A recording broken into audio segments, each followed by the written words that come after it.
I think then that we are all set. Yep. So, Roll20's done that weird thing where it's like, hey, here's your playlists. I'm going to open them all. Minimize it. Yeah, I don't know why. It's no harm, no foul. It's just kind of there, like, hey, I'm doing this. Yep. So, our band of adventurers have recently explored the Ofra Mountains, trying to find the answer of vanishing miners. Through the several days of travel, you had carved a path through the mountains towards the various iron mines. During one of your stops, one of you was nearly abducted by these creatures, Kuatoa. After foiling the abduction, you gave chase, and in the midst of a cave, did battle with what appeared to be a cult, worshipping something which was simply known as the All-Consuming. Their ringleader had escaped, but you were able to save one of the Zamahan guards that were still alive in there. After initially escorting him to where he was meant to be stationed, you were turned back to Magin, with orders to return him to allow him to recover. Upon arriving back at Magin, you had discovered that the individual in question was actually the son of a rather influential mining family. As part of this, a letter was intended to be sent to the individual's father, and your first steps among gaining a reputation began. After the journey, you decided to take a rest before deciding on your next course of action. And that is where we left off. So, you all come to wake in the inn. Most of you now happy to be within yes, thanks for the shirt. I'd rather be gaming, it says, but it's upside down. You wake up in the inn, fully rested. Some of you a little bit sore still from a particular intense sparring session, but very much awake, alive, and the day is yours. So, what do you wish to do?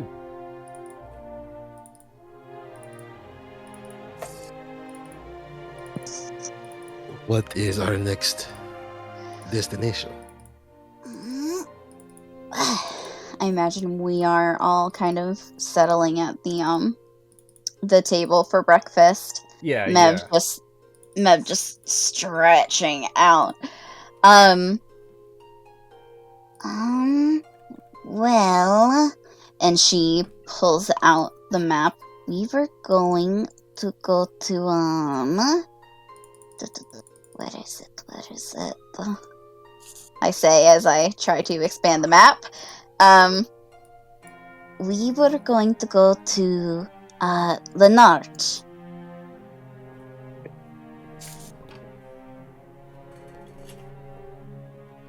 Okay.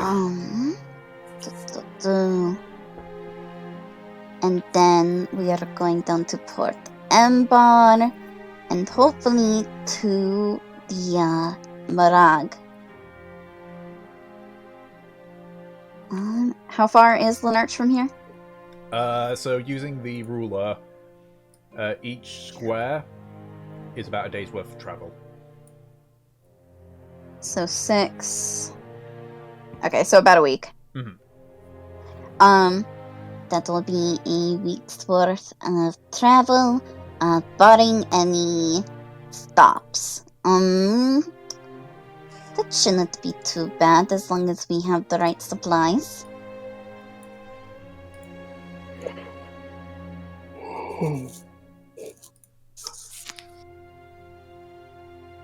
Should we spend today preparing it? When Getting ready to go. I don't really think I have anything to do. I mean, I prepared for the mining trip thinking that it would be a little longer. I think all I really have to do is probably restock on rations. I did use a couple and I gave some to, Levy. Levy, thank you. I had to stop and think. So, If you know, there's I'm anything good. the rest of you need to do, certainly should do it before you leave, right?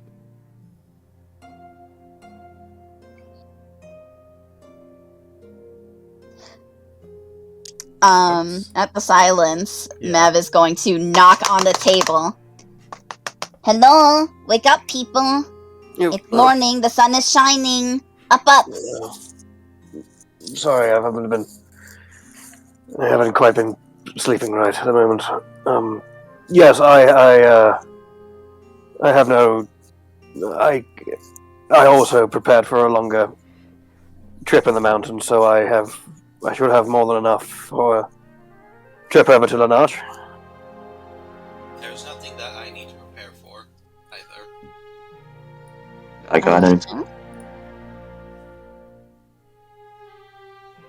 Continue kindling. I got everything that I need.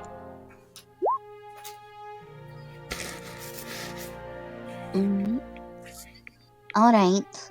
If we really don't have anything else to do here, maybe we should figure out the name first? Oh yes, you were requested to give a name to,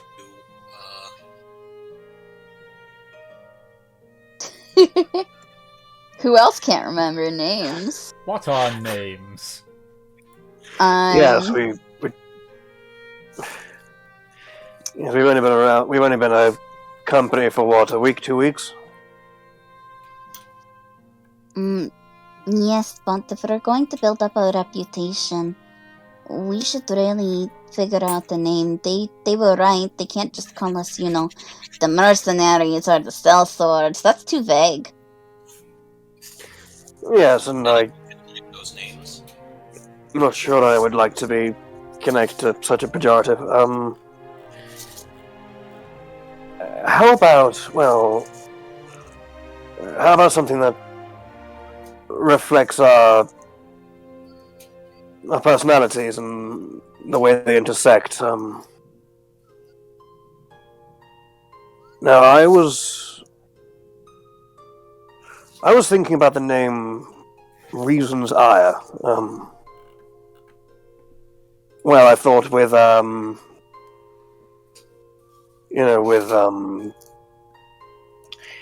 Mevelair and Havelos constant mind games, and Koto and I both going on our own quest for knowledge of our own sort. That to be a fitting name, since what is reason except but entrenched perspectives and points of view seen as gospel, and which are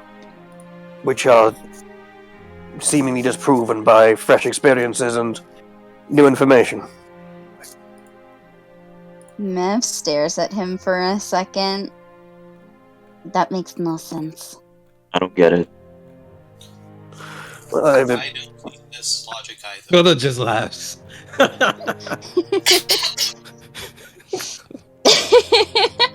That sounds a little, complicated. It is okay, Aki. I think it is cool, but I did not understand what it means. Yes, I suppose it could be. Perhaps the true, its true meaning could may be lost to others. We're open to other suggestions, aren't we? What about you, Koto? I don't really have any suggestions. I would prefer not to put any monikers, just in case people who know me figure that out. So I would like to rely on you all for this. Mono what? Say again? She said, Mono what? What? Wait, what did You what, said what, what, what, you said moniker. She's asking, what the fuck do you mean? Oh, it is like It's a title. indeed, it's something else. It's another word you would be known as by other people. A sobriquet, for instance. A portsmith taught me that word. Okay. Then Kindling, do you have anything going on? What, for a name? Yeah. We fuck things up. We can be the fucker-uppers. Okay. I don't think that's really a name that people would be able to say often, especially in front of children. No, and frankly, something that's base. They could get some. People could get some wrong impressions about just what sort of services we provide. Mev leans back in her chair, like pushing her feet on the table.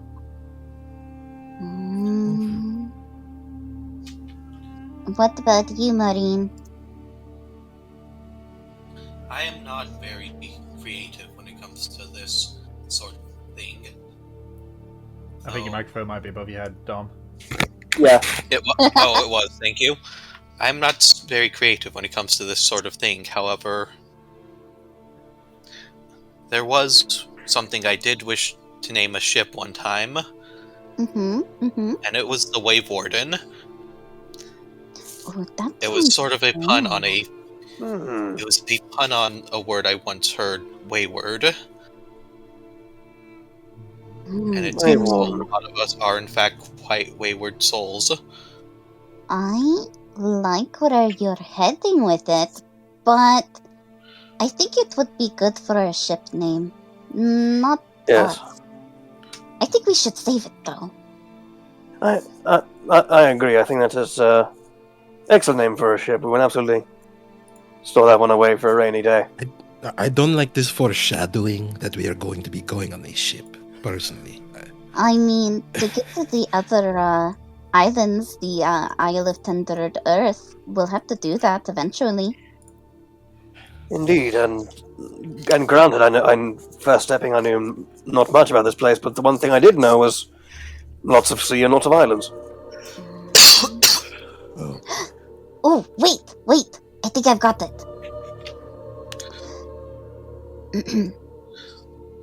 The Talisara. Talisara.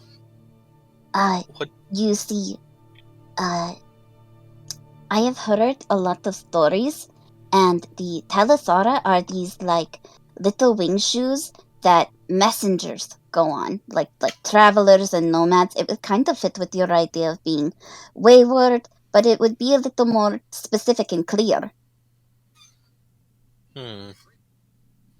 Indeed it would. You would have us be named after an item of footwear.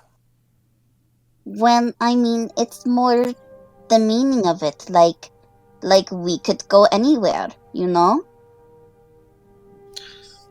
It does. Beyond our mortal limitations. It does have a feeling of freedom, and I enjoy that very much. Indeed. Talisara. Talaria. I can't believe I mispronounced that. It's alright, yeah. Talaria. I think I'm okay with this. What about you? Yes, the quest to travel beyond one's means. I think it would be a fitting name. What about you, Havelock? What do you think? And you, Kindling? I know it's not as aggressive as the fucker-uppers, but... Perhaps that can be a descriptive title for us in the future. It is a wonderful name for a cannon, though. You know, maybe the whisper of that is what the... we tell people that we don't like. Yes. In the whispers in the dark, they'll say in hushed tones, no, we mustn't mess with the Talisari. They're fucking uppers, you know. But that could work. Bet you won me over. What do you mean it's not a big deal, Havelock? You know how important the name is. There's a bit of enthusiasm. A bit of enthusiasm is appreciated, Havelock. You know, it's like that is something that you will be remembered forever as. You know, when people hear the Talaria, they're going to think of everything that we've done. Rovers. Yes. If the choice of names don't matter, would you prefer Fuckface to Havelock?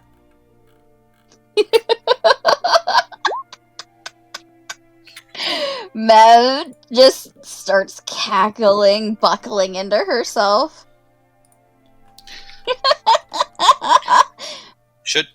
Should we get Havelock a cup of coffee, perhaps?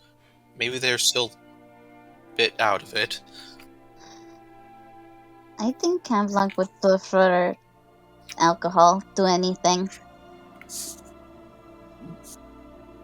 The sun is not even it's not even at the midway point, but towards noon. You sure? Are you sure alcohol's a good idea now?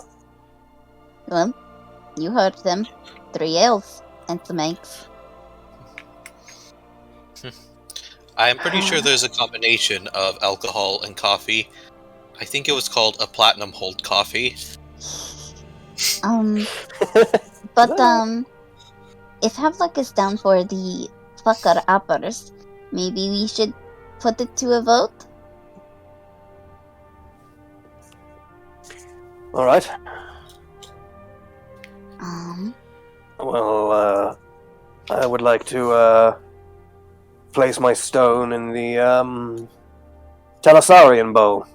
Talarian. In the Talarian bowl, if that's alright. Yes, I think the Talaria is best. As do I. That's 3. Then Havelock for fucker uppers. Kindling, are you sticking with your choice? I don't like voting on my own ideas. What about you, Koto? I prefer both of them, to be honest, but I think I will stick with Talaria. Alright then, Talaria wins. Do you have... Oh, never mind, who am I asking? And Mav just grabs Aki's bag and goes through it to get a writing utensil and some paper. Can I try to stop her from grabbing my bag? Sleight of hand check versus dexterity check. Oh man, I'm bad at this. Can Nine. Tom, can you roll for me? My roll 20 is real fucked up. It is an Karmora session. Without technical issues. Where are you? There you are. Also, on can you see my character sheet on there? -2. You didn't finish I the changes. I will do that for you now. See, no, that's the glitch I'm having. It's stuck on building your character. The bar only hits about a third of the way through, Ah. and it's just and then just stops and crashes. That's the problem I've got right now. Yeah, you like my -2 in Dex? I didn't build a Dex fighter. Wow. Even though I that can't probably would have made the most sense. I can't believe dyspraxia also exists in Karmora. Listen, she is a very clumsy girl. She got dainty ankles. You rolled a 13. Okay, yeah, Okay. you can stop me. Okay, I would just I just sort of just like swat her hand away and just go,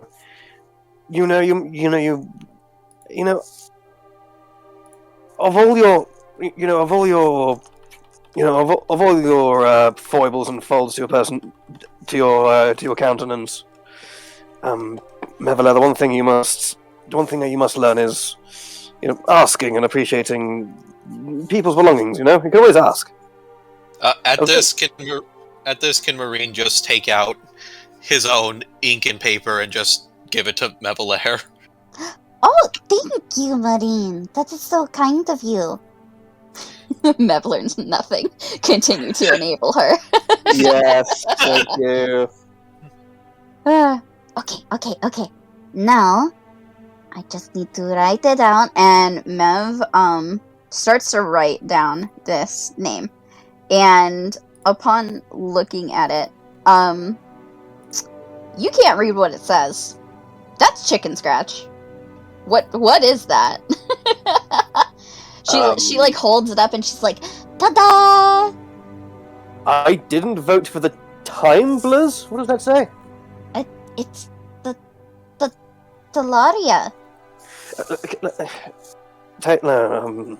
No, I don't think anyone can read that. But, Marie, may I borrow your pen and ink, please? What do you mean? I think it's good. And Mev shows Havelock. This is good, right? Marine will hand him another piece of paper. And There's I not say, one in the fridge. Mevela, as it's a term I'm not quite familiar with, could you spell Talaria for me, please? Yes. T-A-L-A. T-A-L-A-R-I-A. And yeah, and he in quill with a bit of a flourish at the end. He just draws out decently neatly, not like full on calligraphy, but like neat and tidy, and clearly just by Talaria. Mev just pouts There at you go. that. Oh yes, make it look all pretty. I could do that. There's no shame in asking for pointers. And as I slide the sheet onto the table, further to the table. There we go. It's official.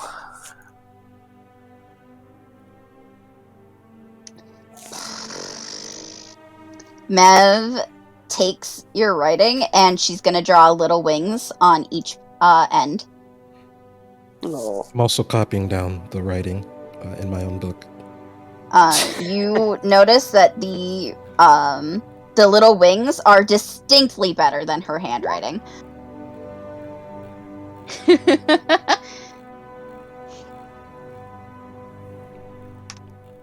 Seems that Is this Mev one? is much better at drawing than she is at writing. Cute. Discussing team names. Sorry, I'm just writing in my notes. You carry on acting out your characters. Okay, so now we just need to send this to the captain with a little note of like, hey, this is our name, this is us, tell Levy hello. Can I write that one out? What the hello to the hello to Levy. Yes. I suppose. Yeah. I'll just look over and go.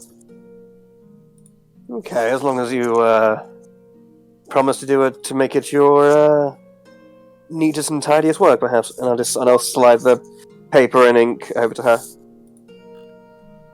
Oh, should I roll to see if I spill the bottle? Because it would be like a rough wooden table. No, I just get a hand over. Mev will take this and very slowly try to write like as neat as possible. Let's see with the sleight of hand. 7. It's not much better. She tries really hard, and it looks like blocks made from like a child's like handwriting. She tried so hard. And got so far. Yeah, in the end it didn't even matter. She just Are you perhaps still learning like me? No, I've been able to write my entire life. I just, just the words look all funny, they make all these shapes, and they don't look right.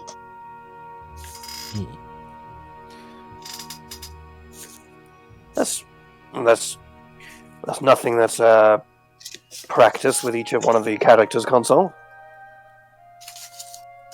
You try it, They look all weird and floaty and upside down. It's okay. Words still look like that to me in certain languages. You know, I can speak languages that you guys that haven't even heard of. Like what? She switches to this kind of, it's a mix of like a whispery, ethereal accent. And she starts to speak, and you cannot understand her. What, any of us? Nope. Oh. Okay. I don't think that any of you know this language. Oh, fuck. Never knows Swahili. And what language is this supposed to be? It is Kori. I'll say that is has a gorgeous sound to it. Like wind rustling through leaves. I've never heard Right? of Kori before. It sounds really pretty, right? Neither. I mean, I can speak some Elvish, and oddly, the one language I'm decent at is possibly the ugliest language ever invented.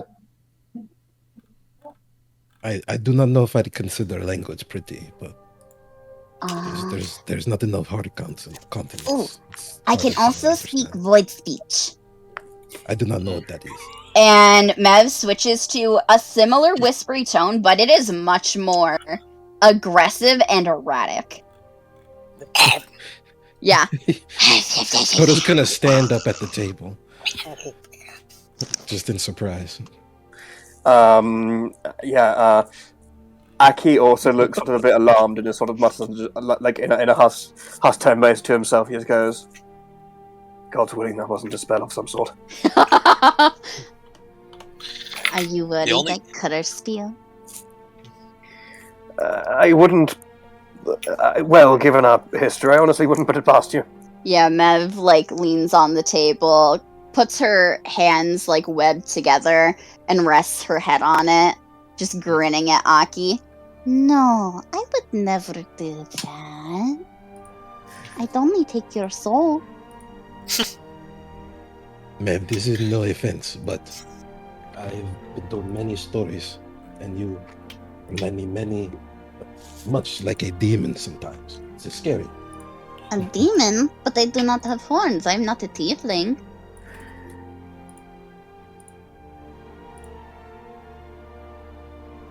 You have a very sharp tongue. Really? You think so? I think. For I only say so because I cannot understand it. I may be wrong.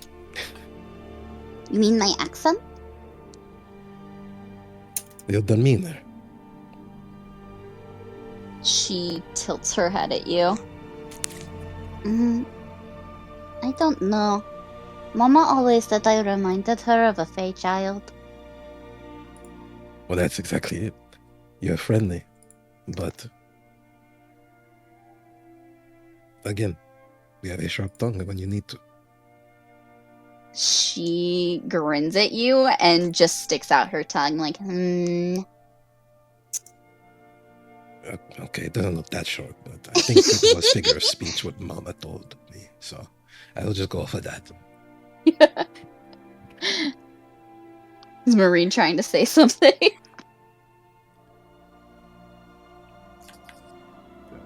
You've been typing there for a while, Dom.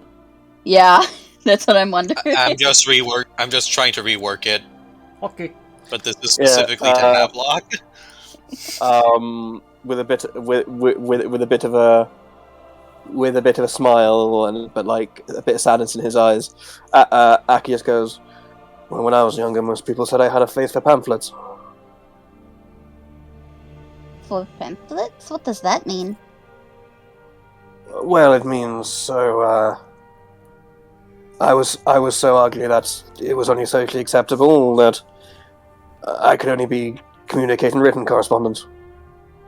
Mev looks at him and actually takes a hard look at him. Yeah, and again, I will say he does have he like again being half orc, he does have like fairly like prominent like orcish features. So he's got like the heavy brow and like the jutting jaw and you can see like his bottom canines are larger than usual. But again, being like a nobleman, he like the more human side of it is sort of like primed and proper and sort of more fashionable done up. No, you're fine. I mean, I've seen much, much uglier. You'd kind of be on the handsome side in the sea. Well, I suppose if all you have for comparison are scurvy sailors and monstrous krakens, I suppose it would do. But Mev, looks at him, and with this like mischievous glint in her eyes, she just lays her head on the table. Would you say I'm a scurvy sailor? I just look at her. Yeah, I look down at her and just say,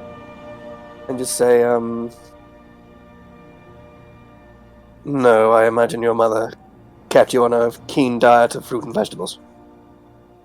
I'm asking if I'm pretty. Then I would say yes. I would say yes, you are. I've certainly seen I've certainly seen people your age less pleasing to the eye. How old do you think I am?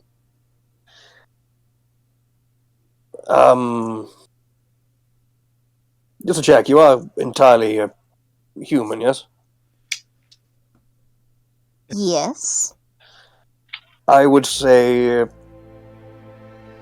16 to 19. That's close. I'm 18. But, anyways, there are other people that look similar to me. What is... Yeah, now looking at Mev quite hard, what does she look like? Mev, like, upon further inspection, you can see kind of that youthful baby face still hasn't quite left her, but she is very athletic. Like, she does not have the body of a child. She has a body of someone that has essentially trained for years to get the physique that she has. And really, you imagine if she lost that kind of baby fat, she would look very grown up. Fair enough. I say, well, like, wait, what was the last thing you said to Aki just before then? That there are other people that look similar to her, basically saying, like, there are other pretty people on the sea, so you're cute enough, buddy. Alright. Let's go, yeah, and so, like, yes. Please don't make that joke. No. No. I don't even know what the joke is. Good for you. Good. Good. Mev is wholeheartedly an adult. I know. That's good. I'll tell you what, how about, you guess my age in return? She looks at him, just kind of tilts her head, and she actually gets up. Do you mind if I touch you for a second? Because you asked nicely, of course. Great. She grabs your hair and she ruffles it around. And she starts to actually mess up your clothes a little bit. You see this just sort of like, yeah, Aki just sort of lets it happen. He's not fussed. And what's just check? What's everyone else doing? I see Marine and Havelock having a conversation. What about Kindlin and Koto?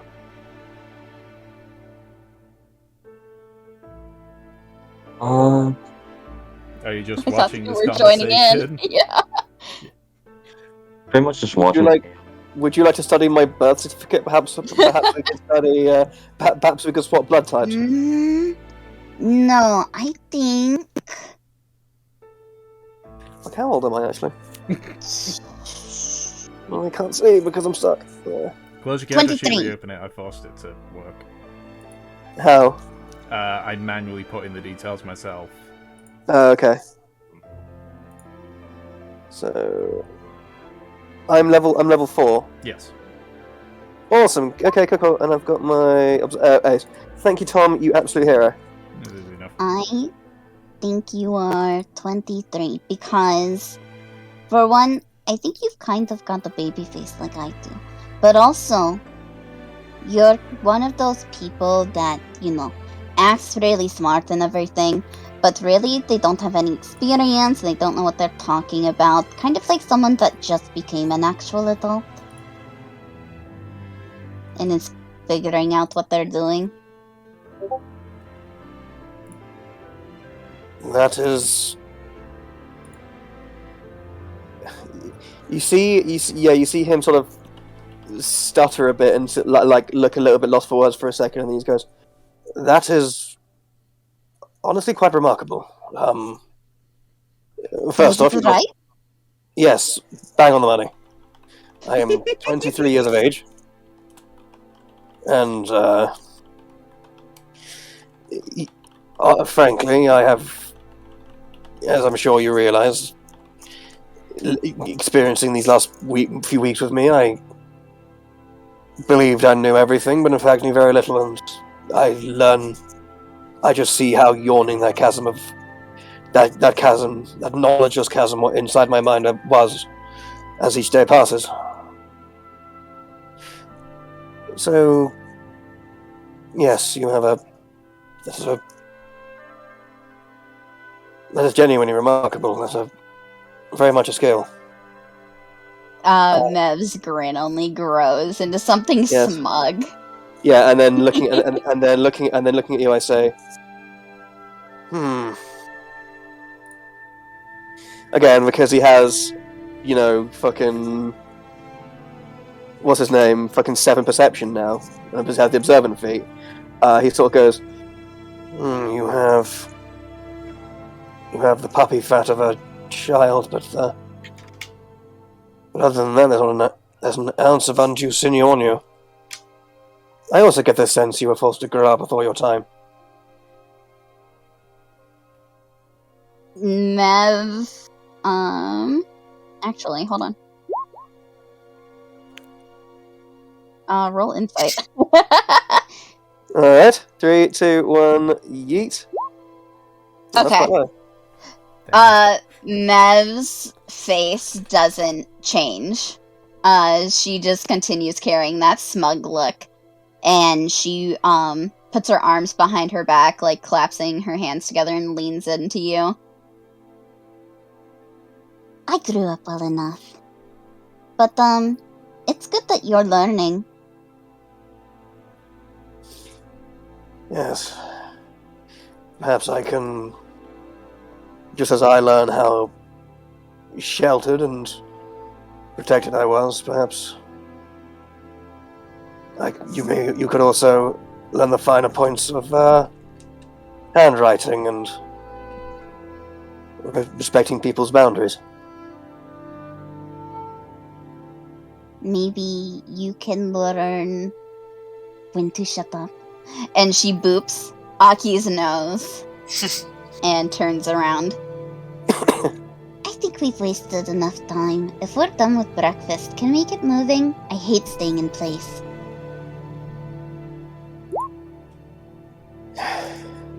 Otto finishes looking at a little scroll in his book, places it in his bag, and I'm ready to. Actually, I need to stop by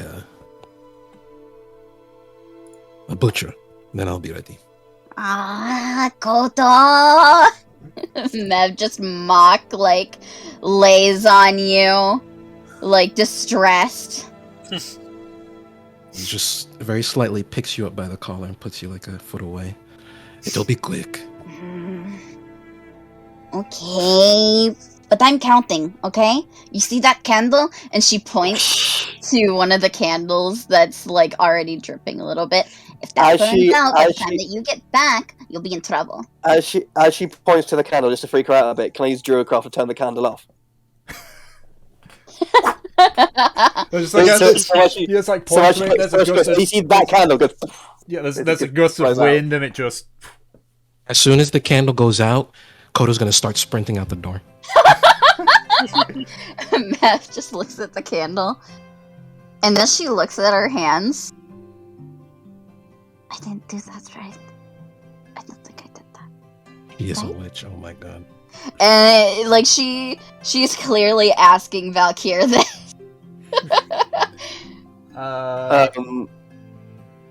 I'll Yeah. DM you it since it's Okay. since it's only between her and Valkyr. Yeah, and almost sort of keeping back a snigger. Aki just from behind you just say, perhaps you have powers you have led to understand of your own. Mev looks at him. Can I roll insight to see if he knows what's up? Sure. I'll roll deception. Please be a good liar. I'm not a good liar. I've got 6 charisma. Yeah. Yeah. You can see him fully like, arched eyebrows, like pursing his mouth together to try to stop himself from sniggering. She pauses and crosses her arms with just a grin. Looks like you might have fun yet. Good try, but you can do better. I think Koto fell for it more. Yes, perhaps I should probably. I don't like the idea of people being fearful as a consequence of my actions. I should probably tell her everything's fine, and I'll stand up, sort of snap my fingers, and the candle lights again, and I'll head out the door. Gonna go after poor Koto. Yeah, no. Yeah. Okay. Koto! Hello? So you're looking for a butcher's, are you? Yeah. Okay. There's a few local shops that sort of like sell like packaged goods. You're just looking for like literally like a butcher, just like with the carcasses still like not cut yet and such. Yeah. Okay. Having a look around and being in the town for a few days, you've sort of gotten an idea of where everything is. There is a local butcher's shop nearer to the edge, a bit closer to in the direction of the Orfra Mountains that you can go to. I'm gonna head towards that. Okay. There is a heavy smell of blood because it's a butcher's shop. You can see various carcasses that are sort of like hung up on hooks. A few that are sort of like on tables. A few that are sort of like a few like muddy, like bloody brown, essentially butcher's paper and such, or the medieval equivalent of it. And you can see there's just a large grizzled Goliath that's sort of hacking away at what remains of a lamb. You can see like he's got his tribal tattoos sort of like arch up his face and sort of meets on his forehead. Yeah, and as you sort of like approach, he just like stops hacking into the lamb and just like shoves it away. It's like, yeah. Koto's going to and he continue to just kind of tighten the hood on his head as he continues to speak. I'm simply looking for, if possible, 3 slabs of meat with any sort of preservatives. If you could salt it, that would be great. Yeah, I can salt it. What are you looking for? Pork, lamb, lion? Which one's the cheapest?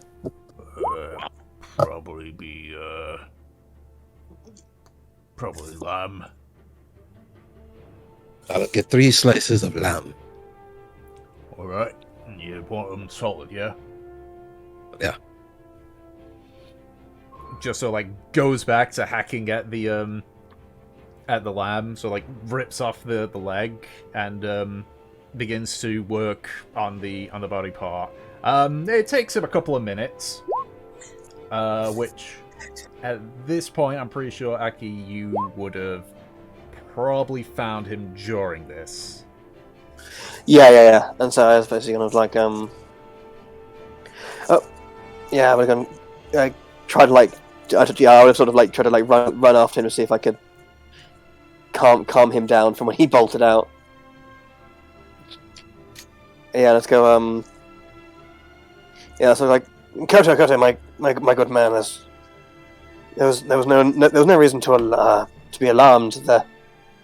You know how earlier we were talking about how, you know, the phalluses you drew on me the other day? Hmm.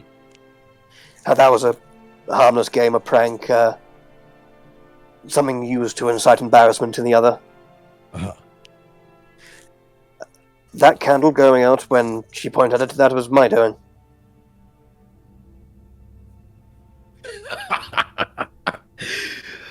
I know. That's why I ran. I wanted to alarm her. I wanted to sort of... Yes, I ran give her a to shock. make the joke that, you know, I had more time. Because the candle not lit, because you put it out. I saw you cast it. I know magic. Yes. Little bit. Very little. I can do simple things like that. Like, tell me, Koto, what's a smell you like? You know, like fresh cut grass, or the smell of roses, or swamps. Swamps. You like the smell of rotting Remind me fetid. of home. Yes. Okay. All right. One.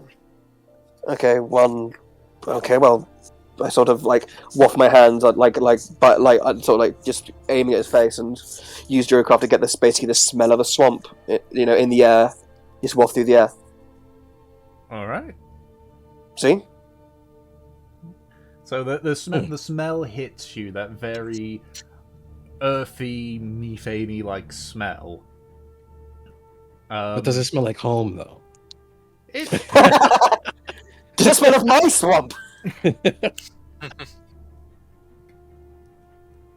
mean, it misses. It doesn't have the smell of like your tribe in it. But this is one of those bad swamps. Like just a regular swamp that you've walked through many a times on your way down to Toe. I can't even smell Bessie. Oh, come on. Like who? Sorry.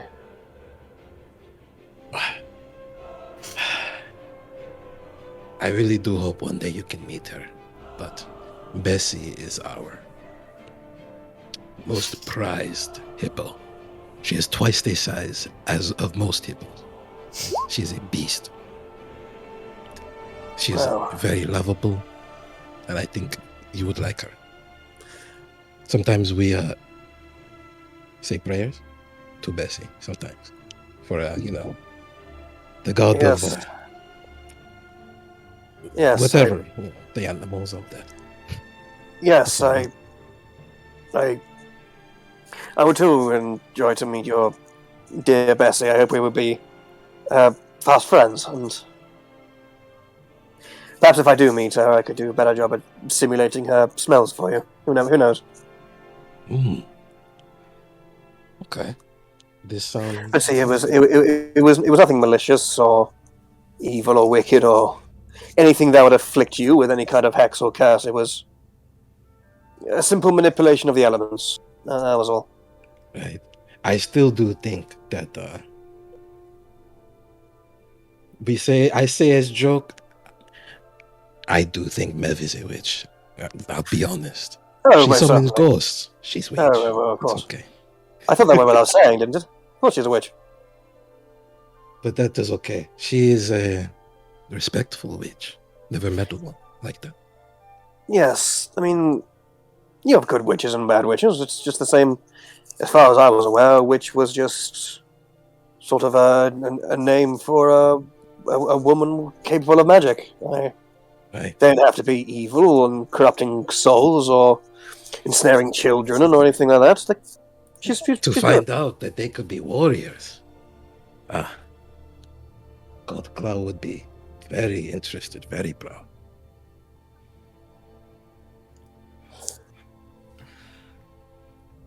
Yes, well, you know the name for a male witch, don't you? No. They're called warlocks.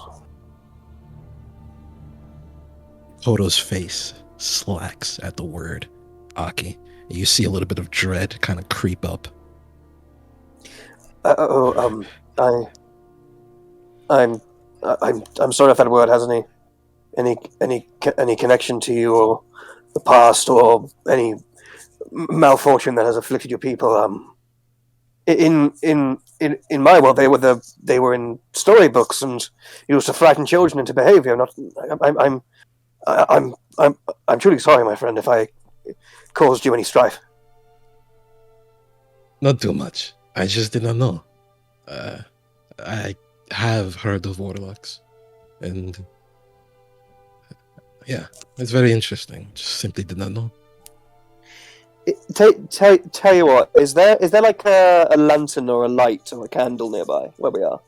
There's a lantern that's sort of hanging up in the butcher's shop, yeah. I'll just go, and just say, you know what, I think you're, looking at you now, Kota, I think you also have perhaps a latent power dwelling within your mighty frame. Entertain me for a little bit. Would you mind pointing at that lantern over there? I point at the lantern. And as he does, it also bursts into flame. Oh my god! It looks like whatever Mevele is afflicted with, it's spreading.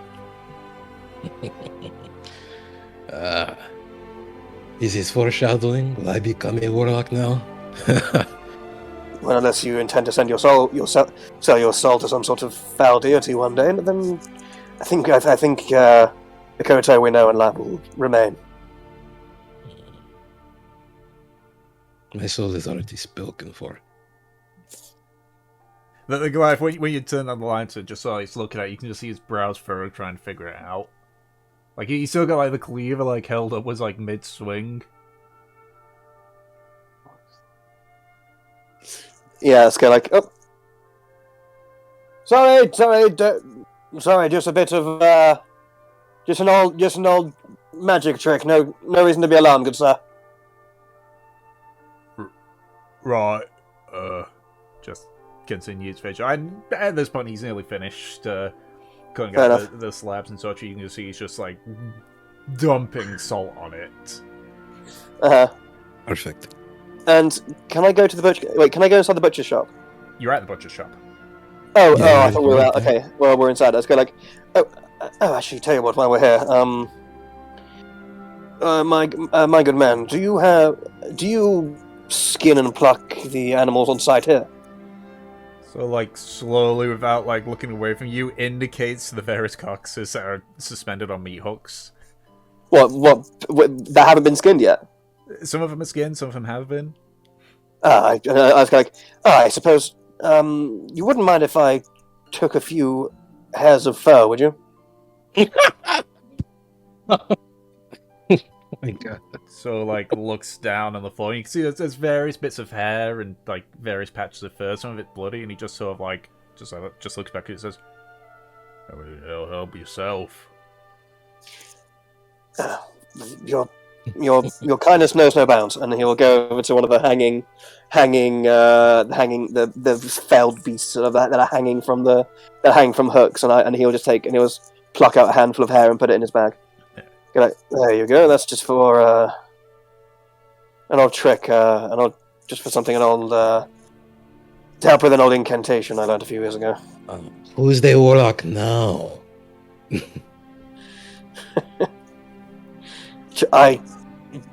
Believe me, if I was a malicious entity, you probably would have been aware by now. I may be shy and affable and a bit easily overwhelmed, but I like to imagine I have a kind, honest heart, and so I will try never to gainfully harm any of you, if I can be so honest and bold. Besides, this spell is it's one for a benefit. Don't worry. It invokes spirits of nature to assist individuals with certain tasks. That sounds helpful. I hope Indeed, it it goes is. I remember in my early days of training, my grandfather used it. Well, countless times. I was quite the fool in my early days.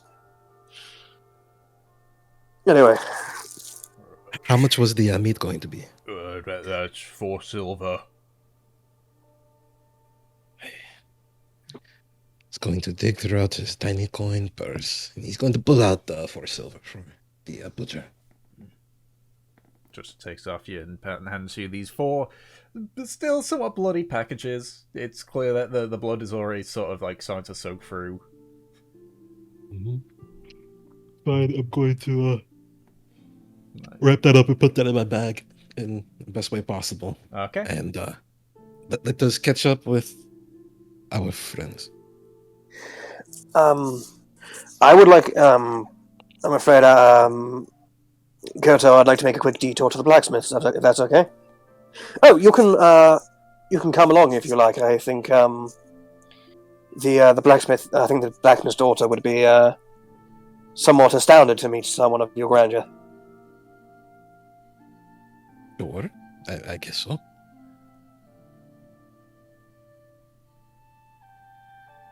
Yeah, and I'll go back to what's his name? What's the blacksmith's name again? I know. I know you know. You know everything. You invented him. Hold on. You invented him. I made notes as well. How about I use them like a clever boy? His name Like is. every good D&D player should. You know who you are. His name is. Oh, Ingor. That's it. There we go. Yeah. What's his daughter's name? Quick. God, if you dare set me like pop quiz on this campaign so far. Yeah. It's like yes. Ingor's quite the character. He's a retired adventurer and settled down when he started a family to get a more stable and predictable life. Perhaps he could be of some sage wisdom given our new itinerary. Maybe. We'd like to come, Koto. You're not at a liability to. I can certainly visit.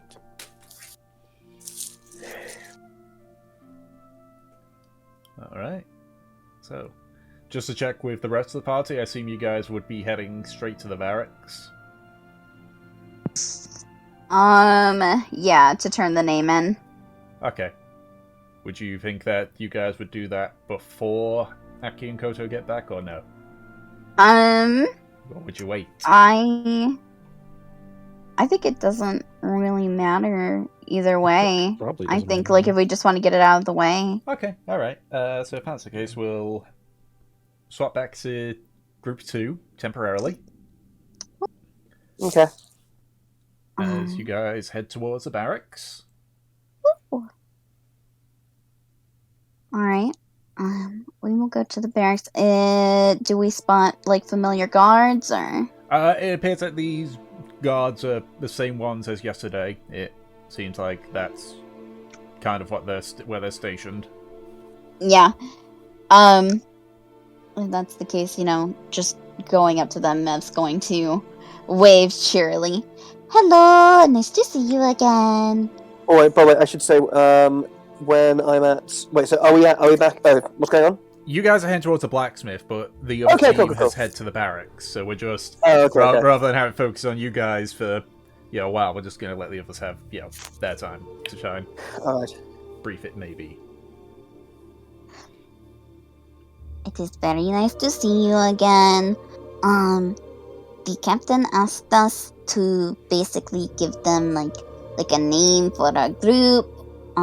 We have a little letter here if you just want to give it to them, but if we are supposed to turn it in personally, we can do that too. Let me get Captain Leovor. Alright. And he just quickly walks in. It's a few minutes before Leovor comes out.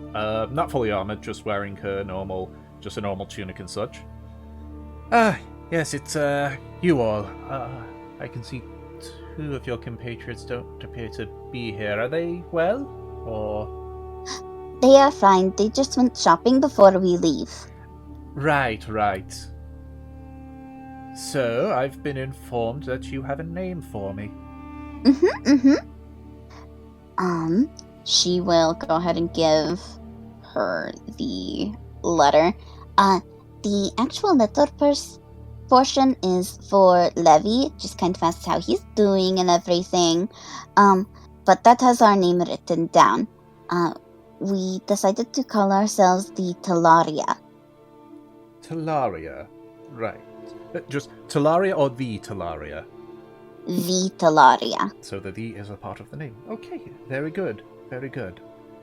She sort of like folds the letter in. You'll be happy to know that Levi is doing quite well. Still a little fatigued, as expected. But I've ordered him to rest, and so he is going to be doing that whether he likes it or not. Is he, okay? Have you had anyone talk to him about what happened? I've spoken with him personally, and we've given him a once-over for any injuries and such. Physically, he's fine, though he has been mumbling a bit in his sleep. I assume it's probably just the exhaustion giving way to nightmares, but we're keeping an eye on him. But he's fine, physically anyway. Do you know what will happen to him after this? Is he going back to his post, or? I've asked to schedule him to patrol around Magin more. I'm keeping him off the Orthra Mountains rota for a little bit until he's back to peak condition, so to speak. Neville nod. Well, I guess all the information that he would need from us will be in that letter. I hope he does better, though. This He is isn't better. I'm sure he'll be fine. He's a lot tougher than he may make it out to be. But I will make sure that he gets this letter. Thank you. And she'll look to the rest of the group. Do you guys have anything that you need to say? I don't think we have any more information. Me, no. Alright, then I guess that's all that we wanted to do. I hope that, everything goes well for you guys. Well, if you've dismantled the cultists, or at the very least made their leader flee, then I think we'll be fine. I've got a patrol heading there anyway, and let's just say hell have no fury than the enraged Samahanian soldier. Give them hell! And Mev, pumps up her fist. Of course, and here as well for you. And she hands you what appears to be a bounty. Ooh, yay. The bounty is specifically for the leader of the cultist. No, artist depiction of it, just a brief description. But you can actually see the bounty. The bounty amount has changed now to 600 gold dead. Ooh, okay. What kind of proof do we need to bring? A article of clothing, or his head. That would be fantastic as well. Got it. Okay. And Mev folds it up and she'll put it in her bag. We'll keep this in mind. You know, we've kind of got a little vendetta, so... Good. And good luck. For the record, for any information you want, we haven't found anyone matching that description in Magin. So if they've escaped, it could be that they've gone south. Well, if they followed the river part, then they'd be near... Portmar, Sangan, Hatan. Yes, that is what I was thinking. They could have gone all the way to Port Honor for all we know.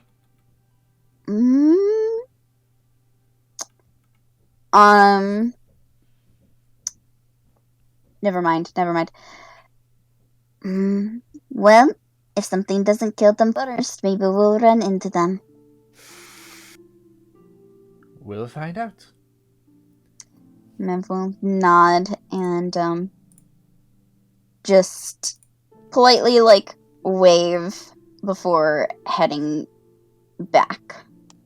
Safe travels, the Talaria. Thank you!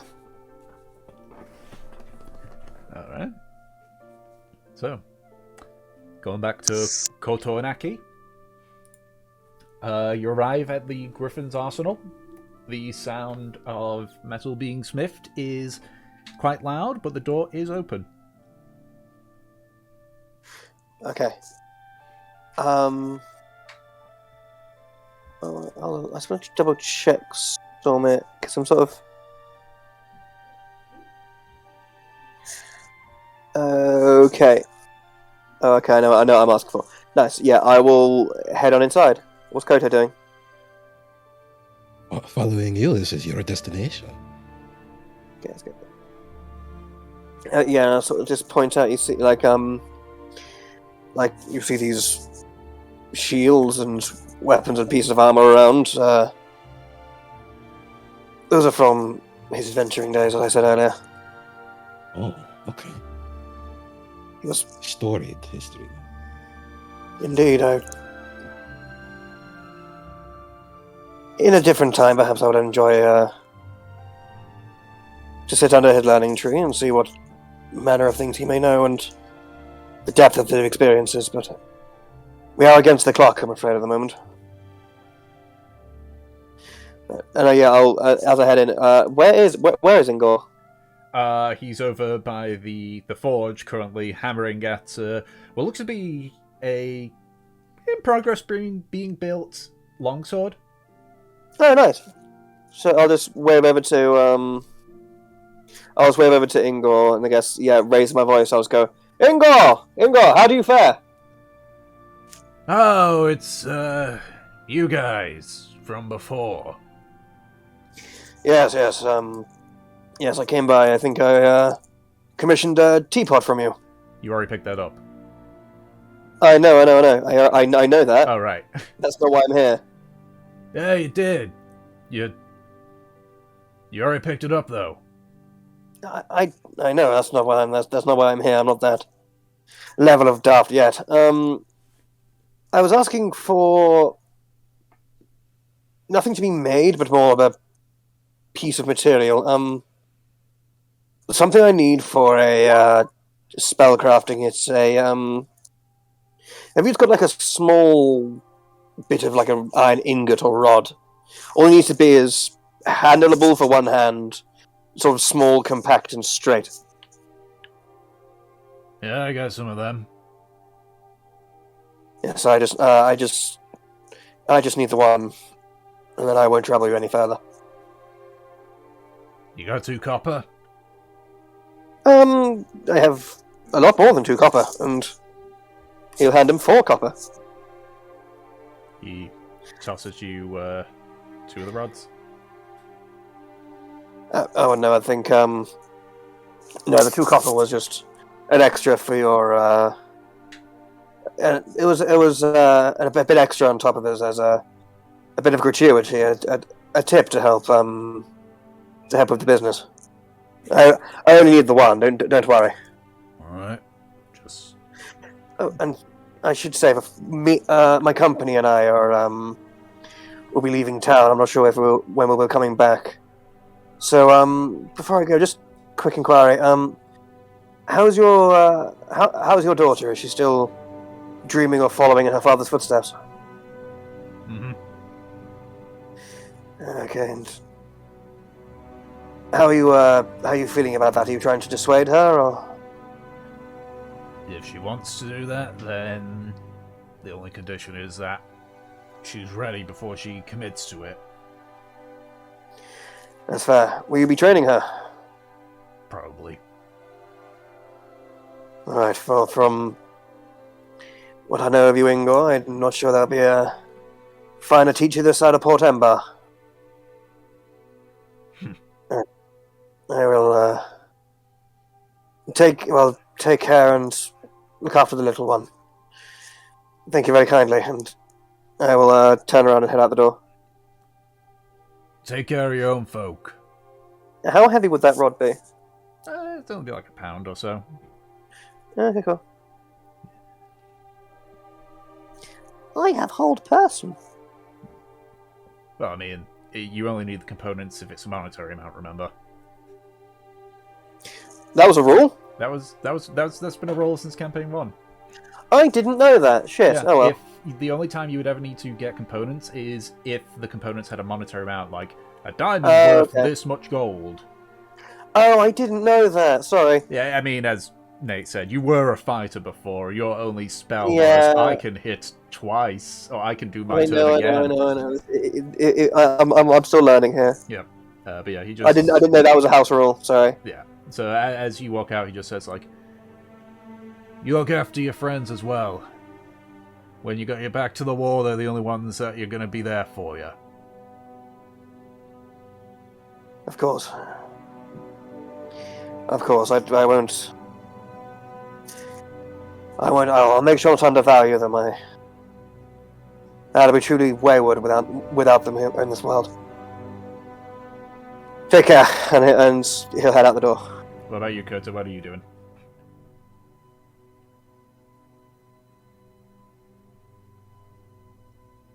Maui?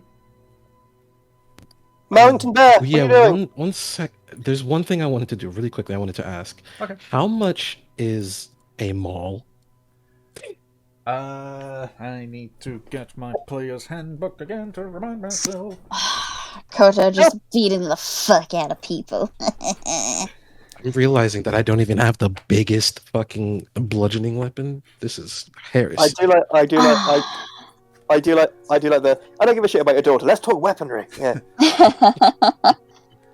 He needs to get the biggest stick. Listen, it's not Kota's business. Oh, my lord.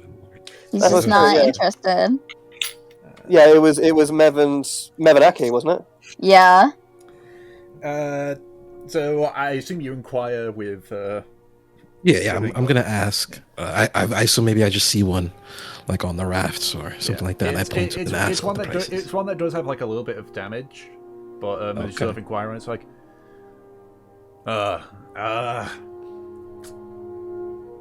it's a bit damaged, but it still works. I'll say if so like has a slight bit of recognition. Like you're the one that sold those pelts to me a few days back, weren't you? Kota. Koto, yeah. Yeah, I'll sell you that for 8 gold. 8 gold. Be thankful it'd be Okay. 10, but it's damaged. One of my Okay. one of my older trophies, but I don't mind it. Giving it to the what do they call it, the next generation and all that. I was just gonna look at his bag for 2 seconds. The pause screen comes up, the Skyrim bag comes up. We can sell, That's our fucking trade. funny. Why do I have 20 wheels of cheese? I'm holding Okay. the pros for this. I will probably pass for now. I do have something else that I should be prioritizing, but thank you for answering. You have a great day. Alright, if you insist. and he's gonna follow out the door behind catch up to Aki. Yeah. All right. What did I say? Right. I imagine the candle back of the inn must be at least a few inches shorter now. We should be heading back. Oh my god, the candle. Kodo's gonna start speed walking. Koto, my good man, nothing's going to happen. The inn isn't going to burn down if it hit a certain level. But the death I of do the not universe want is tied to the life of that candle. I don't want to upset the witch. He's like winks. Oh, that's a very good point. You don't want the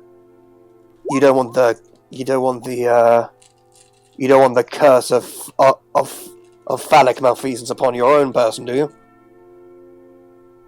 That sounds dangerous. Is that the real thing?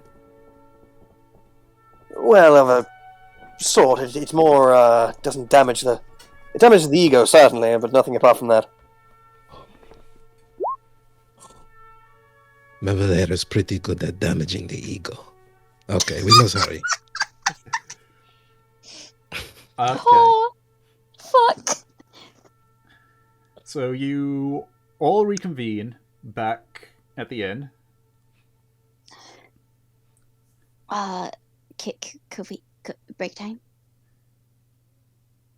Sure. If people want to go on a break slightly early, then sure. Sorry, I'm fine I with really that. have to Okay. pee. Alright. Off you trot. I guess we'll take a quick 10-minute break then. Yay! Yeah, it looks like it. Yes, we shall continue on. So, is there any final last-second things that you want to do before you leave the town of Magin for the city of Lonarch? I think I'm good. What about you guys? I'm good as well, actually. I'm good. I'm never better. All right. Okay, so... Can we rock and roll? So, we're not going to be doing rolls for the every single day, because I think... Oh. Well, it's because if we do that, it's going to be... What, have luck? Oh, sweet Christmas creature. It's going to be like 13 days of travel. Buy some cooking tools. Doesn't Aki have cooking tools? I was about to say, like, don't several of you have some cooking tools? Aki specifically, I know, got them. Yeah, we have like a cooking pot and stuff. Unless, like, Havelock doesn't want to share. Or unless she wants to get, like, I don't know, a crepe maker or something. Okay. Okay. So real quickly on that one, you can probably get, like, you'll get what, like a pot and anything else? Pot, some spoons. A spatula, a saute pan, a French press. A George Foreman grill. Yeah. This is so that Havelock can have his own fucked up stuff. Kitchen. It really is. Have Yeah. kitchen. I would We say cook- for about You 6 bring it, we copper. cook it. Yeah, I'd say about 6 copper. You can get all that. Look at you weirdos eating proper human food. Thanks, You're guy. welcome. All right, If there I you had- go, Havelock. If I had voice mod on, I'd have an echo there, but nope, I don't have it on. All right. Yeah, so your journey's going to take you about 13 days. So for the sake of brevity, we're just going to do, let's say, 4 rolls. What do you mean? You said for every square, that's a day. Yeah, there's 13 squares in total. Oh, okay, I see it. Yeah. We're going near a forest. All right, You're go, going down the Havelock, edge of go. Okay, yeah, so who's going to do the first roll? I want you to roll a d6. Fucking do it. 4. 4. Okay. If that's the case, please roll a d4 for me. 3. Okay then. Always like you. So the first... I'm just adding this up how many days it would be. So the first 2 days go without much incident. You see a few travellers come by. The weather is mostly clear. and you start to head to a bit more of a hilly area. You've passed the pathway that leads you through the Orthro Mountains to Embar, and have just continued heading straight forward towards a smaller jungle. As you go through... Actually, let me just check something. What's your passive perception, Aki? Hold on. It is 16? It is 17 plus 5. 17 plus 5. Where'd you get the plus 5? Passive. Observant. From observant, you get paid a plus 5 bonus to your passive perception. Oh yeah, you just took that feat. I did. There's nothing I can't see. Look with your special eyes. Plus that. Because it's 10 plus that, and then... Which is kind of surprising, because with Aki, you honestly, the only thing that makes sense is like the only thing he could ever see is the inside of his own arse. Just... Look, he's good at spotting things. He's not good at reading things. No, he's not. Yeah. I'm just quickly checking to make sure to see if the passive perception does, apply the observant, or if it doesn't. It doesn't sound like it, because that perception sounds very plausible for a druid in general. Yeah, because I'm thinking, because isn't the passive, it's literally 10 plus your wisdom modifier. It should be, yes. So then it would be 15, which is... Oh, wait, let me guess. Is it because of the, your mark thing? What, my special marky thing? Yeah, because I'm just thinking, because your passive perception would be 15. Minus minus a plus 5. What's your mark again? The mark of finding? Yeah, that's it. Is it? Yeah. I'm trying It should be. to look at the stuff it does. The only big effect I can see is it does add the D4 to perception survival checks. Are you proficient in perception? I am proficient in perception. That also boosts it. Oh, Yeah. Okay, that makes sense. Yeah, so it's So going I've to got- passive so I've got a- perception. I've got because I've got a plus 7 in perception, Yep. and then plus 5 from observant. Okay. So that would be 18, so 17, 18, 19, 20, 21, 22 passive perception. Okay, Jesus Christ. He misses nothing. So, as you guys make your way through the hills, this time there's quite some heavy cloud cover, so it's a little bit dark. Not to the point where those without dark vision don't have any issue, just dark. It's just a bit darker. Aki, you hear very faintly in the distance, near one of the hills, it's almost like short barks, but not like in the disorganized way that a dog would. And you sort of like look over at the crest of the hill, and you see it does look like a dog's head almost, but the hands are much more like human-like. Like it feels like stretched out a bit and sort of like gripping onto the edge. And you see another one poke out. And another My one. God, the furries have found us. What? Oh my god, the flurry of them. I think I just go. Yeah, you just see me almost look at that and then just sort of pull back on the reins of Crispy and go, shh, everyone quiet. Mm-mm. Can anyone else see those creatures in the distance on that crest? Can we? You can now that Aki's pointed it out, though it's very difficult for most of you to see. Mm-hmm. They look aggressive. Yes, they look like dog men. I don't know how else to describe them. Dog men.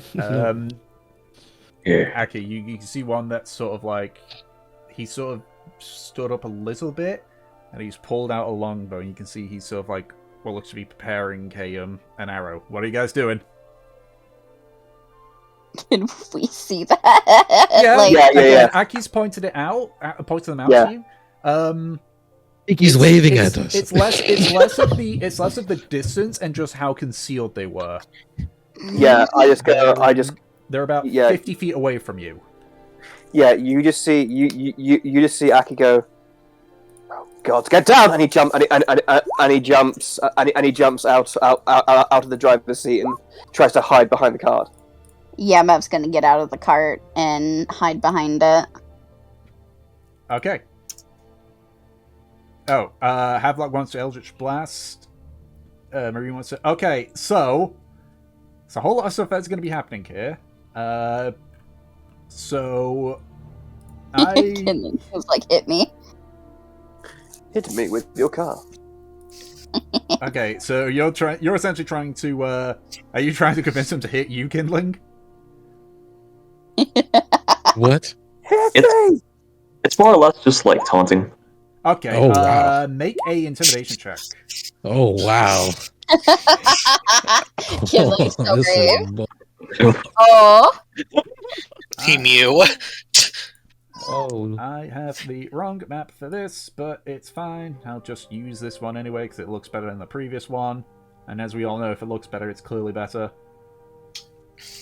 So let me just quickly set all this up.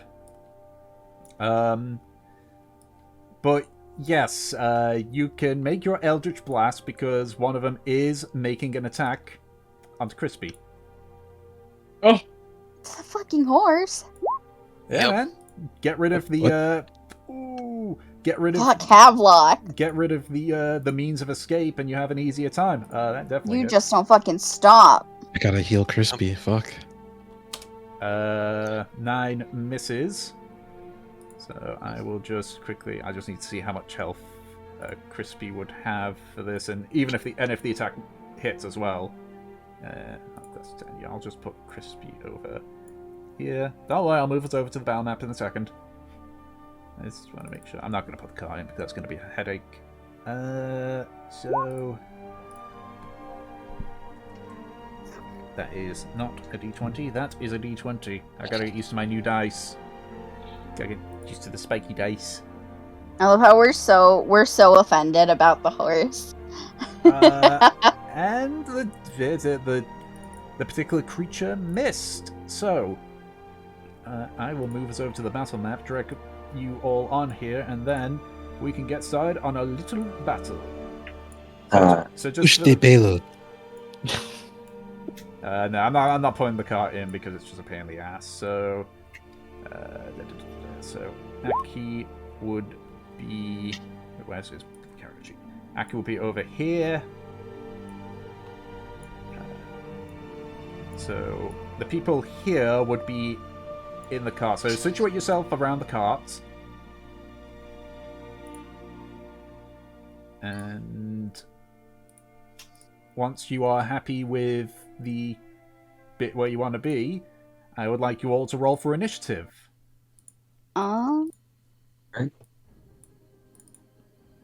Okay, so where the fuck is the cart? Where you guys are. Fine, I'll throw the cart in. Just give me a second. Thank you. Go ahead and just duck behind it. Tom, I drew a little box to represent it, so you didn't have to. I'll put it in anyway. I'll just put it in where the box is. Okay, where would the driver's seat be? Would it be on the left or the right? Left. Okay. Well, it'd be where do you whichever you take- prefer, but I would assume left for you. Yeah, I would. If I smell, so I guess no one was sitting next to me, so I would have driven. Yeah, because I've seen them. I would dove to the left and be like in cover, like behind the car. Hold on, that's not. I'm not picking up the page. There you go. There. Oh yeah, and then give it one of these. I just remembered. I don't have the I right can card. tell but animals. this will work. Fuck.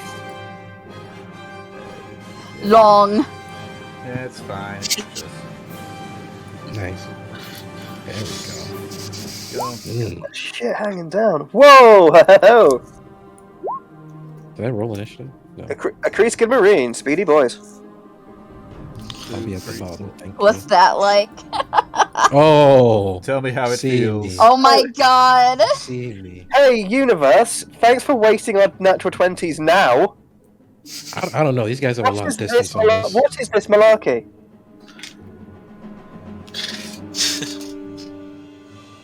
Man. Okay. So, Furry bandit. unfortunately, they rolled really well as well. Okay. So, at this point, like, they've all sort of... One sec, gotta do that, because Roll20 likes to do that. It's where it doesn't put it on the grid properly when I first drag them on. There we go. So, Havelock, you're up. Alright, so which one of these did I hit? It was this one. That one? Yep. Cool. And we're roughly how many feet away? You are, so they're slightly elevated above you, but you're about 60 feet. Okay. There's like 5 feet of elevation between you. I'd like to just Eldritch Blast. Okay. 50, yeah, that hits. That guy specifically. Fuck Yep. you! Yep, so you just sort of like channel and fire the beam out.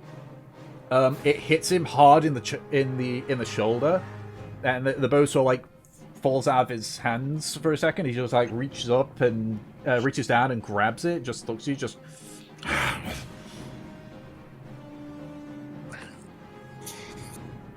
And then I am going to use my movement and hide behind a horse. Okay. And there I end my turn. Okay.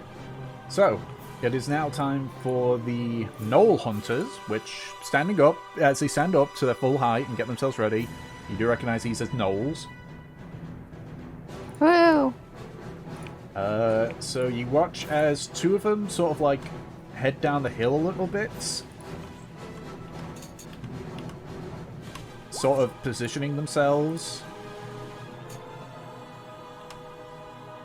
in a way that sort of like flanks them. But these back three are going to make range attacks. I think that So, let me just... So there's only 3 options that they've got here. Okay, so the first one's going to make an attack onto Crispy. Yeah, that hits. Just. So Crispy takes 4 points of piercing damage.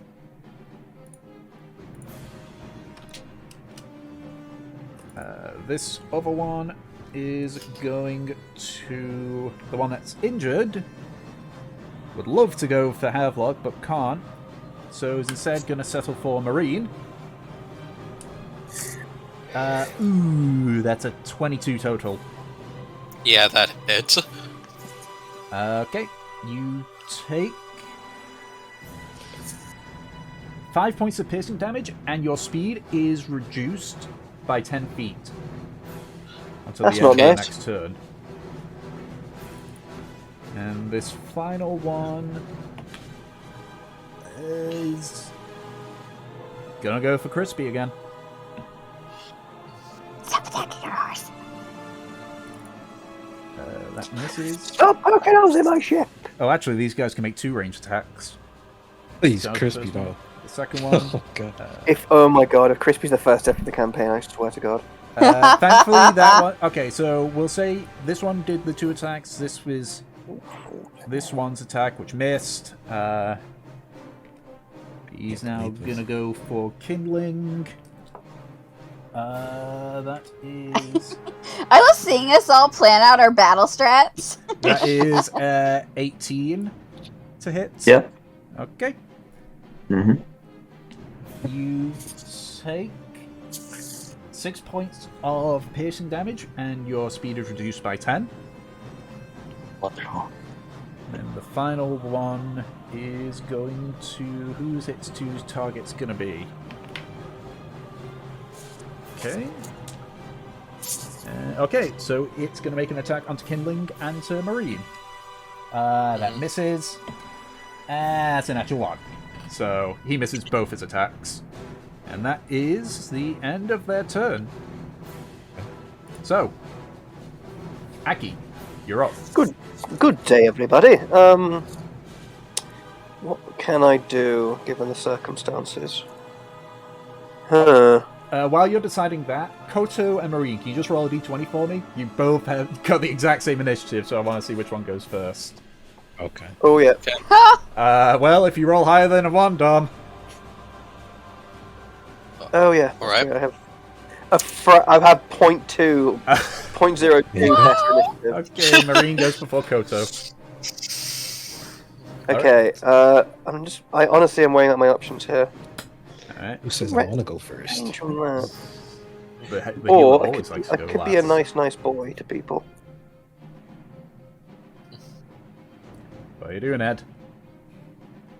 Oh, I don't know. Accidentally backing out of roll 20. That's what I'm doing. Go Alright, on. I'll pause my countdown. Sorry. I was flicking through stuff and I swiped my trackpad a bit too vigorously. Come on, load. I might. What's the range on enhanceability? Is it touch? Touch, I'm pretty sure. It should say. Yeah, wee. Okay, because I could. I was thinking as being a current front line, I could boost. Yeah, it's touch, so you have to be point blank. Boost either marine or kindling, or how fighty does Mev feel these days? Considering I'm a fighter, I'm always fighty. Thank you. Getting you to make a choice Actually, soon, Ed. you wouldn't know this, so I'm not gonna tell you this. So. And hold on, I'm reading the spell as well. Is there concentration? Enhanced ability, probably. Yeah, concentration up to an hour. Yeah.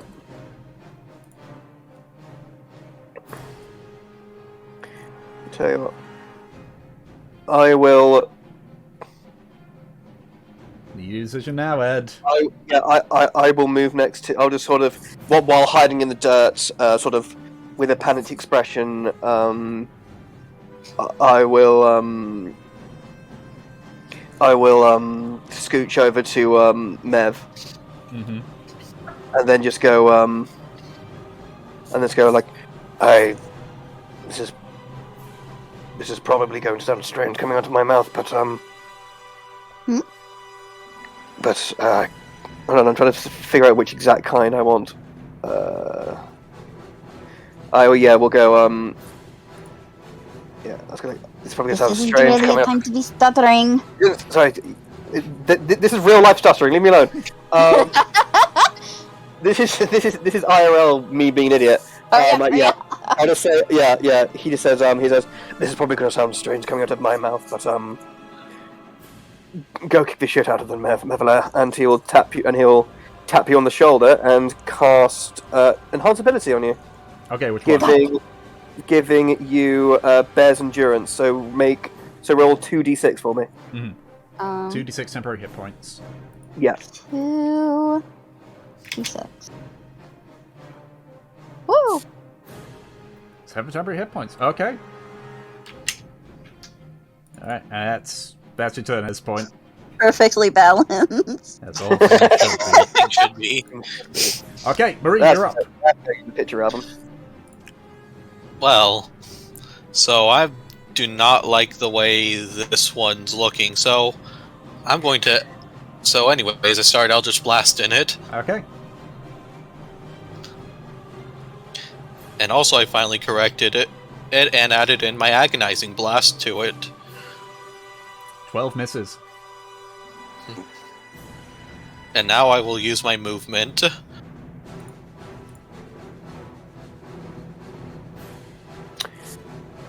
Thomas, Yes. Go right there. does using Wild Shape break concentration? No. But if you Ooh. take damage, then you have to make a con save, obviously. Okay. Yeah. Yeah. As you get within combat range of this knoll, it's going to use its held action to attack you with its spear. Alright. That is a... Okay, it's a bit difficult to read the dice for this sometimes. But I like them, so I'm using it. That is a 17 to hit. That hit, but I'm going to Hellish Rebuke that. Okay. First mouse, let me roll the damage. Wait, how far did you move then? Because remember, your speed's reduced by 10. 20. I only moved 20 feet. Okay, yeah, that's fine. You take... God, the freeze is so difficult to read on this. You take 5 points of piercing damage, and it's got to make a dex save, doesn't it? Yep. It rolled a natural 18 for 20 total. Yeah, so it only takes half damage. Alright. Which I believe at this level is a... It's second level, so it would be 3d10. I think so. Yep. So that's 9 damage, I think. Is it rounded down or up? Down, I believe. When you cast a spell using a spell slot of second level or higher, the damage increases by d10. So, wait, do you have third level spell slots already? You shouldn't have said It's naturally a 2d10. Oh, right, yeah, it is. Sorry, I didn't read that. That was my bad. Yeah. Okay, yep, so he takes 9 points of fire damage. Yep. Alright. Is that your turn? Mm-hmm. Alright. Koto, you're up. First thing I'm going to do is, we'll see how it goes. What I want to do, I'll just say it like this. I want to attempt to use my hatchet to cut the ropes connecting to the horse to the carriage. Okay. And since I am proficient with land vehicles, can I guide him to behind us so he runs that way? He's a horse, jeez. But make an animal handling check. Okay. Can I add my proficiency to that? Sure. With the land vehicle. Technically, it's for the wagon, operation of the wagon itself, but I'll allow it. Oh, okay. Your sky god is merciful. It's the same number, my bad. That's like a 13. Yeah, okay. Crispy is rather skitterish, given that he's just been hitting his flank, but he seems to have trust in what you guys want. And so you can... It'll be double movement, but you can sort of like guide him to where you want him to go. Okay. Can I more so like, you know, not forcefully, but, you know, slap him on the butt, give him a little push towards just go that way, sort of. Since he's probably hurting and panicking, I'm not trying to calm him down. I'm just trying to make him panic and run in a certain direction. Okay, so which direction are you making him run again? This way? Behind us, yeah. Okay. Okay. So you do that, so top of the round, we'll see what he does. Okay. Was that, I assume, like an action for me? Yeah, it was, yeah. Okay. I will then use my movement for now.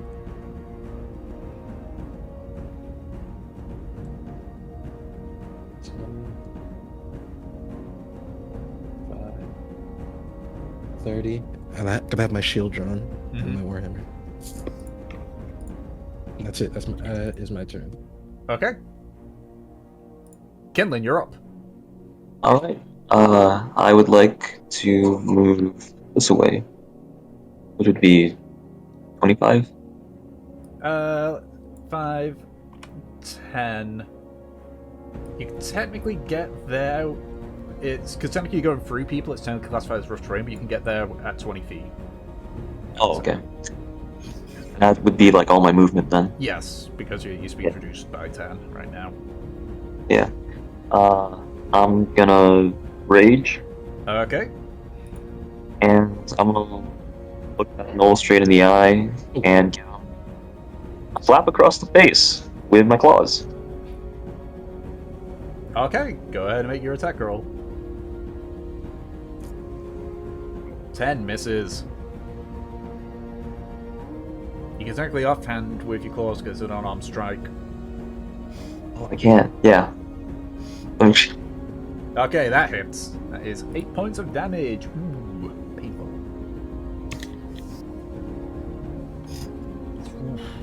That Knoll is looking pretty rough. So you just sort of like run up, you just like slash down at it. It steps away, so like as you just like slap it the second time, you just see a large like gash mark around the right side of his face. He's just like Alright. Is that your turn? I don't have anything else I can do, so yes. Okay. Mevlair, you're up. Hi. Alright. So I am gonna move up here. Okay. And I am going to... Yep, that's within that space. I am going to summon Valkyr on that space. Okay. Alright, come on! Show 'em what we're made of! This thing's probably not... Yeah, this thing's just not resizing itself properly. So there. Yep, and I'm gonna make an attack action with Valkyr. Roll a d20 for me just for a second, because technically it's holding its turn. Alright. It's attack action, so it's basically because it's a bit of a different way of how Valkyr's shown up. Yep. It rolled an 8, so it is going to make it is going to use its held action. Alright. That is a 14. That misses. Okay. So as you just sort of like yell out, the Knoll just looks, and you kind of watch its shadow sort of like widen and get larger as Valkyr shows up. It's like just stabs forward, and Valkyr just with his, I guess, shadow blade, just like just bats it aside. Alright, I'm gonna go ahead and... Yeah, I'm going to use Valkyr to make an attack. Because I can do that. Okay. 18, yeah, that hits. Yeah, Mev, even though she's not near anything, starts to mimic the movements, and Valkyr will follow in her stead. Yeah. To fucking hit this thing. Yeah, so it's almost like watching like a synchronized dance. Though you do see Valkyr, technically not being Mev, does like put its own little things, especially when the difference in build sort of kicks in. So he sort of like, so as you sort of like swirl and sort of like try and tuck it under your arm and such, you're sort of like, Valkyr can't do that with the sides of his arm. So he just sort of like twirls it so like in front of the Knoll before like slashing part of it down to his clavicle. Alright, that will end my turn for now. Okay, that is a very confused Knoll. Okay, top of the round. Yeah, Crispy's gonna head over this way. He's technically off the map at this point, but you can see he's not going to get like full tilt. Yeah. Like he's definitely like scared and such, but he's sort of like he goes roughly his speed and sort of like begins to sort of like trot around nervously. Havelock, you're up.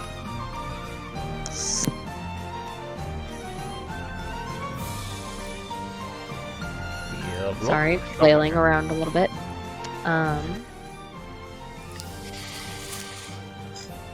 Let's see.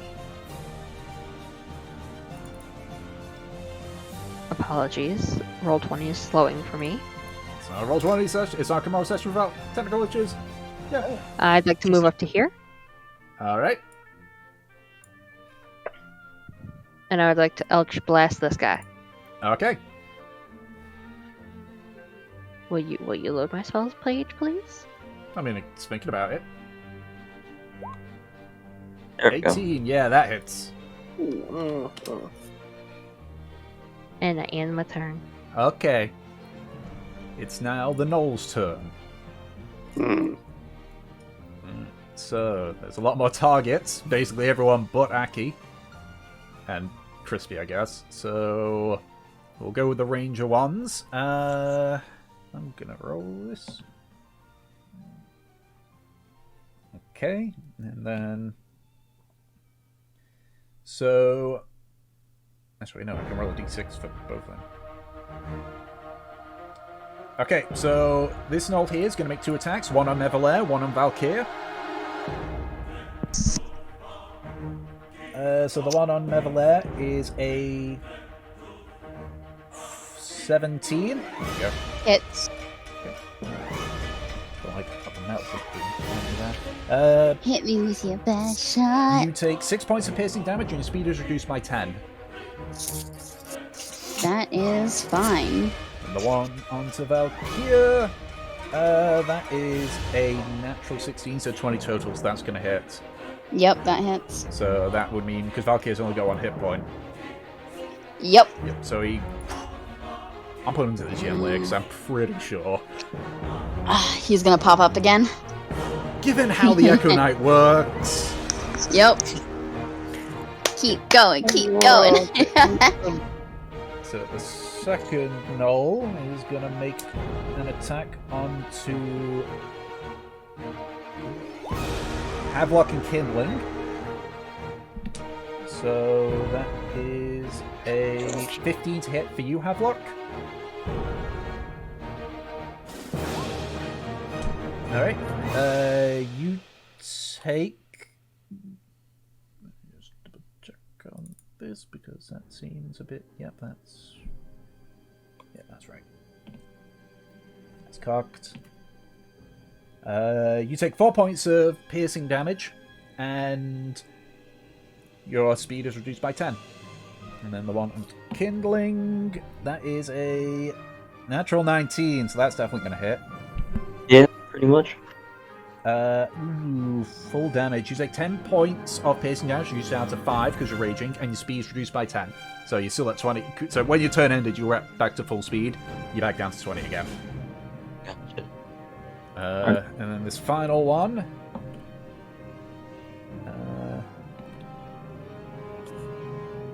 Is going to go for Koto and going for Nevalair. Woo! Koto's misses. It's a 7 plus whatever. Is that... Oh, that's what it is. Yeah, they both miss. This guy's having a bad time. He's missed every single shot. They're amateurs. So this one is going to run down to Havelock and engage in melee combat with him. That is a natural 18, so that's going to hit.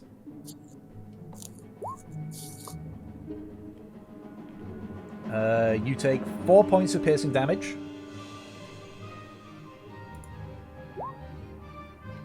This one is going to go down here and make an attack onto Marine. Hit me with your car! That's a 14 to hit. Yeah, that hits. You take 8 points of piercing damage. Ooh. And, Okay, I'm starting to look a bit rough. And the one that's attacking Kindling, or fighting Kindling, roll a 7, so that misses. Yeah. And that is their turn. So, Aki, you're up. Hello. You're hiding behind the cart. I know, it's safe and comfortable and warm down here. Good sir, your friends are dying at the moment. I know, but we all have our time to go. Okay. Hold on, I've got an idea. So Moonbeam has a 5-foot radius, correct? Yes. Yep. So that means it has like a circle, like from a circle it would be like that around, right? Yes. Yes. Is that what that means? Yep. Okay, awesome. What's the So- range on Moonbeam these days? Like 60 feet. 120. 120. 120. 120. Ooh, okay. Druid main, rise up. Alright. I would like to cast Moonbeam. Right. Here, yeah. Not gonna lie, I really wish that when they did the spells, the circles are this bit, I wish they went with diameter. I know, Yeah. it's annoying, isn't it? It's really annoying. Because Yeah, you always confuse, like, I always confuse diameter for radius. Like, radius is from the center to the outside. Diameter Yeah. is the entire way through. I'm just gonna use this core lightning one here. Yeah, there you go. So that it fucks up those two guys. Okay, what kind of saving throw do they need to make? Dex? They need to make a Constitution saving throw. Oh, they're totally good at that. What's the DC for it? I don't know. Check your modifier on your page. Oh yeah, spell save DC 15. Okay, only one of them succeeded. Okay. Hold on. Do they both take damage then? I think Yeah, yes, they so- take damage and one takes half. Yeah, Yeah. exactly. They rolled 2d10s. Alright. As you will see, just a column of light appear a few feet away from you. Woo! Toasty. Alright, roll the damage. Yep. Right, you're up. I just remember when I unleashed a level 3 moonbeam on Chicho, thinking that he had healed from the previous battle. Oops. He did not. He So died they- instantly. so one takes 11, and one. Do you round up or down? Down. One takes 11, one takes 5. Okay, so the one that failed is the one on the left. He is atomized. Oh. Whereas it's the other one, so like dives out the way, still gets burnt slightly. Unlucky at hitting stuff, but apparently very lucky at making a save. He rolled a natural 18. Nice. How do I get my spell save DC up? It should be in your spell section. Oh, okay. I mean, like, how do I increase it? Or like Yeah, how do I increase the DC? It scales based on your spellcasting modifier. So, Yeah. Lovely. Yeah. Which yours will is increase with wisdom. your proficiency and stuff. Lovely. Right. Yeah, so you'll get it naturally as you level. Okay. And because I'm a scaredy little boy, I'm probably gonna. Actually, no. Do I move or do I stay behind the cart like a scaredy little boy? just to check as well, is moving Come on, piss concentration? baby. Yeah, Moonbeam exactly. is concentration, so I lose my thing. Oh, fuck, Yeah. is it concentration? You can only concentrate on one thing at a time. That's fine, I Yeah. only had one temporary hit point left. Yeah. So you lose that one temporary hit point, and you sort of feel sort of like, this like odd, like you feel like a little bit like it's like some of the like a little bit like what you felt as like adrenaline has like just a little bit faded away. Moderately sad. A little bit, yeah. Well, slightly. Oh And, no! My mental illness! Okay, what are you doing, Gaki? What's my movement distance again? 30. 25 or 30? You're tall now. Yeah. I'm a tall boy. You're not a dwarf anymore. Oh yeah. So I can hop over the cart, can't I? It'd be rough terrain. 10, 20, 25, Okay. Can I stand here 30. and then and then I'll just sort of look very scared while with my shield up. Alright. Marine, you're up. Well, Marine's going to take out his giant wooden anchor, and then he started bashing. Which one? You got two within range. The one that stabbed him rudely. Okay, the one on the left. Go ahead and make your attack roll. And unfortunately, since I didn't get a turn to do so, it's not the glowy one. That's still a lot of damage. Yup, thank you, Genie's Wrath, for extra. You're welcome, darling.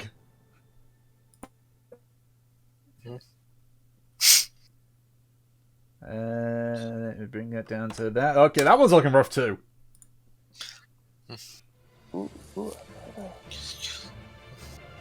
Marine's just going to stare it down. And yeah, that's my turn. Alright. Koto, you're up. Okay. That's not select. Koto is going to begin to charge over towards this knoll, and he is going to specifically position himself behind him to flank him with Havelock.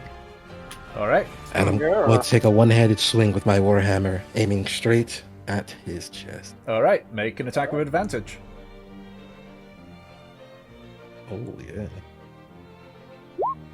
That 16. hits. That's going to be 5 bludgeoning damage. Mm-hmm. And when I hit him, I'm going to intensify the weight of the Warhammer and use my Crusher feet to move him 5 feet out of melee range of Havelock in front of me. Okay. Cleric expansion equals 5 level 4. That might just be the coding stuff. Okay. So weird name for a feat. Yeah, I think it's just the coding went weird. I'm moving him over here. Oh, over there. Yeah. Oh, I Melee think range. that yeah, pretty much. I think And then I'll move 5 feet over here. For my bonus action, I will cast Shield of Faith on myself. Okay. A symbol of some sort of symbol appears on my chest, and an aura of this cold magic starts to radiate a little bit. Yeah. So that's the it's- end of my turn. Yeah, see, you almost like, you know, like in the old cartoons when they sort of like drag someone off with that like hooked wooden thing? Yeah, You I do pretty a much more almost violent grabbed my version neck. of that to the Knoll. You sort of like hook it on his neck and just like jerk it. You hear like a crack as the as he's probably you're probably down to vertebrae or something like that somewhere. Yeah, that's your turn then. Yep. All right, Kinlan, you're up. Alright. Quick question. Yes.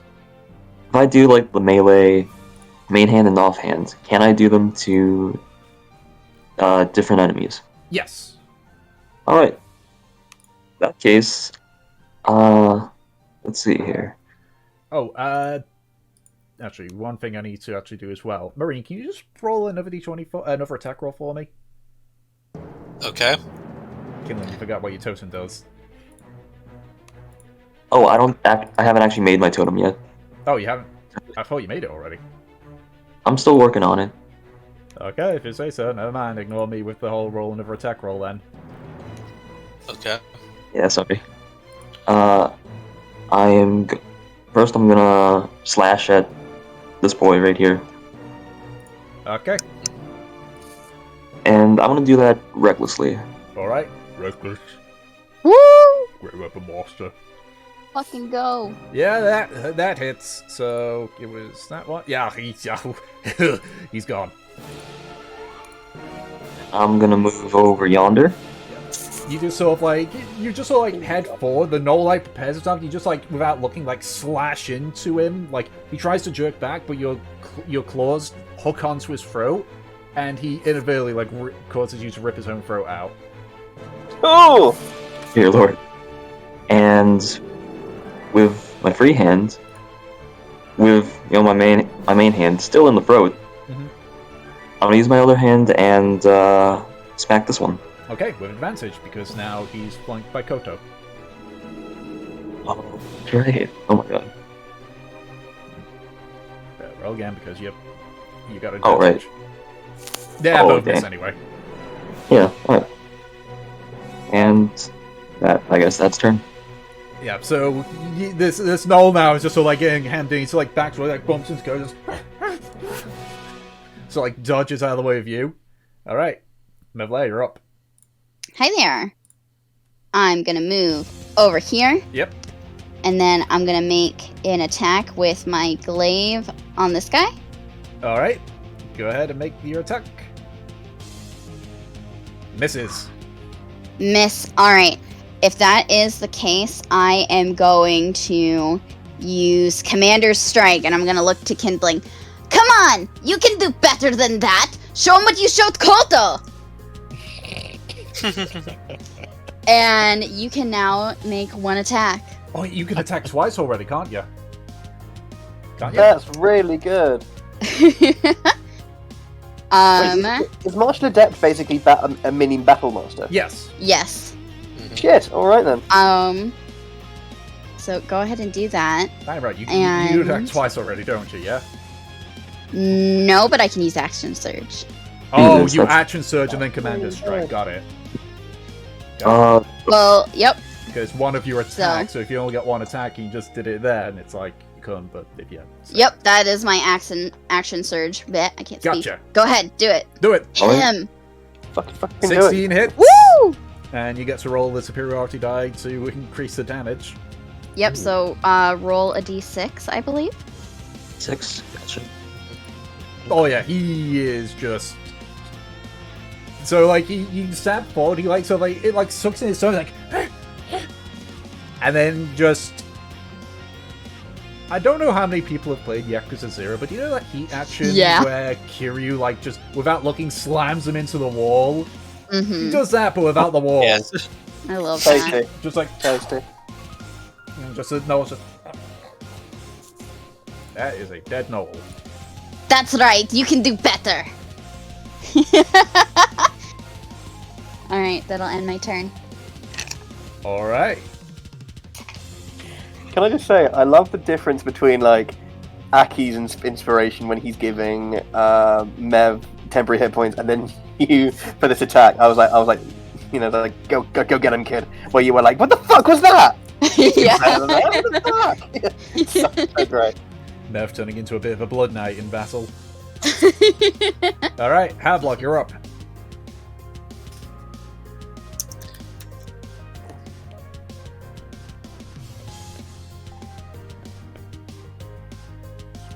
Alright, I'm going to move this over here. I would like to use Lightning Lure on this guy here. Okay. What does that do? It's a strength save. Ye- That is... I don't think even with its strength score it's gonna win. Nope, that's a 10 it rolled. So it takes 1 point of lightning damage. Yep, and he is pulled up to 10 feet from... or he's pulled into my zone. Okay. And tossed. You know, Ooh. it's my turn. Okay. That's cool. Now time for the Knolls. With Moonbeam, is it at the start of their turn, or is it when they first enter? I was looking this up. It says when a creature enters the area for the first time on a turn, or starts its turn there. Okay. Yep. Oh. So I'll roll another. So he has to take another 2d10. Does he have to do Yeah, another you make the con save again. save? Okay. Yeah. That's not gonna make it. That's gonna be full damage. It's dead. Okay. Yep. 2d10. Although Yoy. technically that damage should have happened previously though then, because Moonbeam, it doesn't say on cast, does it? It does. Well, it does say when. It says when the creature entering the first enters space. the area. Which So means it- on their turn all that stuff should have happened. Yeah. But then where do they specify enter or turn? Well, the thing is that you're bringing it into their space upon cast. It's not that they entered into it, so it counts okay. on their turn. Yeah, it specifically says when the creature enters the spell for the first time on a turn or starts its turn there. So, we don't need to worry about all that damage stuff has happened already. Okay. Yeah, so- I already had this argument with Brad. Yeah, there's a lot of that's confusion. fine. Yeah, I mean, to be fair, with a lot of that, sometimes it's not consistent. That's one of the complaints with 5e. Some of those spells aren't consistent. Yeah, this one's just gonna book it. This one's also booking it. So yeah. No, reasonable. This, Well, I snipe him. no, it's this. Well, this one has. How's he gonna book it? He's gonna book it, but how's he gonna do this? He's just gonna take the attack of opportunities. How do you want to do that? So 30. Okay, go ahead. You can make an attack opportunity if you'd like, Havelock. Not Koto. No, he was just out of range. Yeah, okay. And Kodo doesn't have reach. Nope. Guess who He's does? Really? Yeah, so I will just. Mev kind of sucks. I'll just shift I don't these know what you're talking about. I'm fucking awesome. Did you see the encouragement that I just gave I'll Kindling? just shift those two over there, just so I don't That was pretty accidentally. epic. But yeah, Havelock, do you want to make an attack opportunity? Yes. Alright, go ahead and make your attack. Am I alright to use my Eldritch Blast for that? Do you have the feat that lets you use a spell? Fuck. Yeah, if you don't have Warcaster, you can't. Lucius, come in for me. Nope. No, Lucius. Yeah, you just kind of, because Lucius is the dagger, isn't it? Hand axe. Oh, hand axe. So you just kind of like try to pull out Lucius, and it just like gets caught on its like on a little loop that's used for it. So you don't even get it. Yeah, you're not even able to get it out. All right, Aki, you're up. Hello! There's one Knoll left on the field. It's this one over here, and it is running. How far away is your boy? You've got this 70 feet. I mean, I don't want to vaporize him if he's already running away. Do it. Give in to the dark side. I don't want to! What if he has family? Exactly, what if he has family? Yeah. What if we had family? You think he'd offer us the same mercy? Yeah, That but is that's the not the circle point. of life at work. We should endeavour to do better than the Knoll. Only the strong survive. In that case, seeing them all run away, I will drop concentration on the moonbeam, and I will sort of dust myself off, and then I will go back to tend to Crispy. Okay. Is anyone else making a run for this lone Knoll that's fleeing? I'll take a few steps forward and then Eldritch Blast at it. Okay.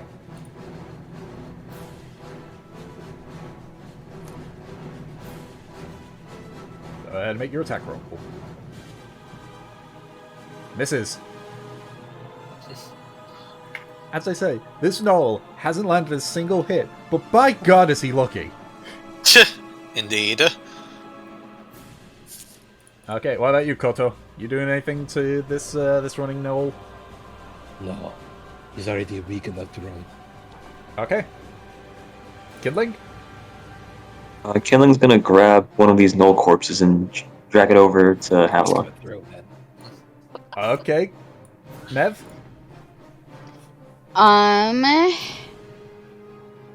Let me look at my thing real quick. Do we still have that little, like, debuff? No. Okay. So, if I did that... I could make that. Alright. I'm gonna run over by Marine. Yep. I'm going to summon my boy, Valkyr. Mm-hmm. Right here. Right behind him? Yep. Back a little bit, because I can only summon 15 feet, but he'll still hit. Yeah. And Valkyr's gonna go ahead and attack with the glaive. Alright. Let's see how we do. Again, this is a lucky ass Knoll. Jeez. Just give me 1 second. No, I don't think that counts. Okay. I was gonna say I have great weapon fighting, but I don't think it helps with the actual hit. Alright. Then yeah, that doesn't hit. Okay. Alright. That will end my turn. Alright, so this Knoll is running, so if anyone... And it's using his dash action, so this... Do you let him go, or do those... Specifically the range fighters, since they're the only ones able to keep hitting... Well, technically, I can hit him too. Yep. Oh yeah, no, technically with Valkyrie, yeah, so go ahead and make an attack, because he is obviously dashing, so you get an attack of opportunity. Yep. Mm-hmm. Yeah, that hits. He is looking real fucking rough. That was max damage! And even if I just take and even if I don't take a step forward, he's still within my range. Okay, go ahead and make your attack roll. The other two are long gone at this point. Like, they're out of here. Yeah, no, how do you want to do this? Go, Marine. The glaive knocked Can him I to have 1 the- health. Can I have the blast rise up from the water and shoot out at him, like right through his chest and back? Okay, so you fire, it goes into the small of his back, and so like burst, almost like chest burster style, bursts out of his chest and just falls down, instantly dead.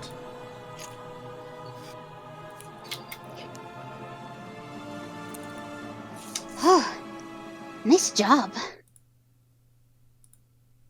Indeed. Mev is going to turn to look at everyone and everything. Everyone okay? We need to check on the horse. Yes, I'm fine. I got no one in me. How about anyone else? I took a decent beating, but I'll live. What's the range on We'll need to the magic die? we'll need to fix you up.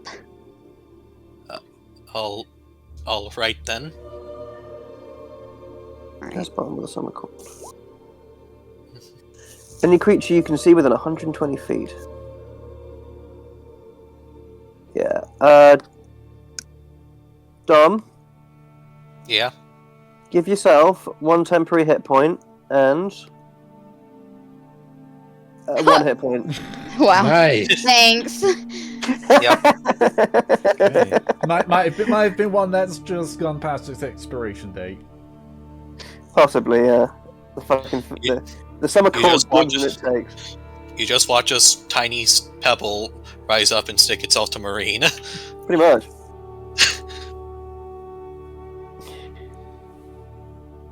Yeah, and I'm sort of. How panicked is Crispy at the moment? Fairly panicked, but thanks to Koto's animal handling check, he is staying put. And how hurt? Are we talking? A little bit hurt. Okay, I'll use another Balm of the Summer Court on Crispy. Okay. It's okay. They're gone, don't worry. 1, and then... There we go. Ooh. Okay. Apparently the horse is more fun. Yeah, that gets most of his health back. Nice. There you go. And everyone else is okay? Those poor souls. Yes.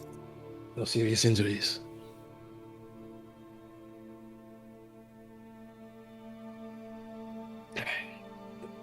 Koto's gonna just make sure to clean up the bodies. Yeah. Aki will bring Crispy back to the cart and hook. Is Crispy a him or a her? I think it's a him. It's a him. Okay, and he'll hook him back onto the whatever the fuck you call the bridle. I don't know. Mm-hmm. You're So trying. it does take you some time because you do have to repair the straps and such because they were hastily cut off by Koto to get him away. Oh, you bugger. Yeah. The damage isn't too severe. Like there's usually with rains and such, there's a lot of slack. But it won't survive multiple cuttings. Okay. So if it's a bit tighter than usual, my friend, I had to get you away to safety. All right. Good boy. And then he'll go over to the go over and look at the bodies. Okay. He's gonna anybody know why these gnolls attacked us? I'm guessing they were just opportunistic bandits, yes? Something like that. Best not to overthink it. These are untreaded lands. Well, I would call them wild untreaded. lands, This not is the major road between two cities. well, wild. That's what I meant. Alright. I know, just in case we already made enemies somehow. Alright. What are we doing with these poor souls? If nothing, I was simply going to line them up by the river. And just leave them.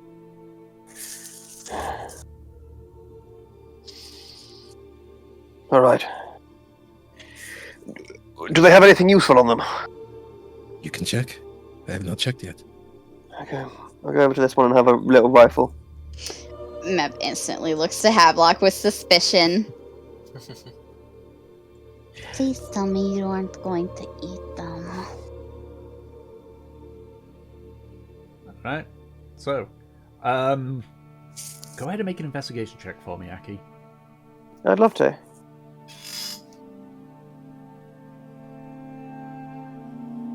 Where's investigation these days? Investigation. 21.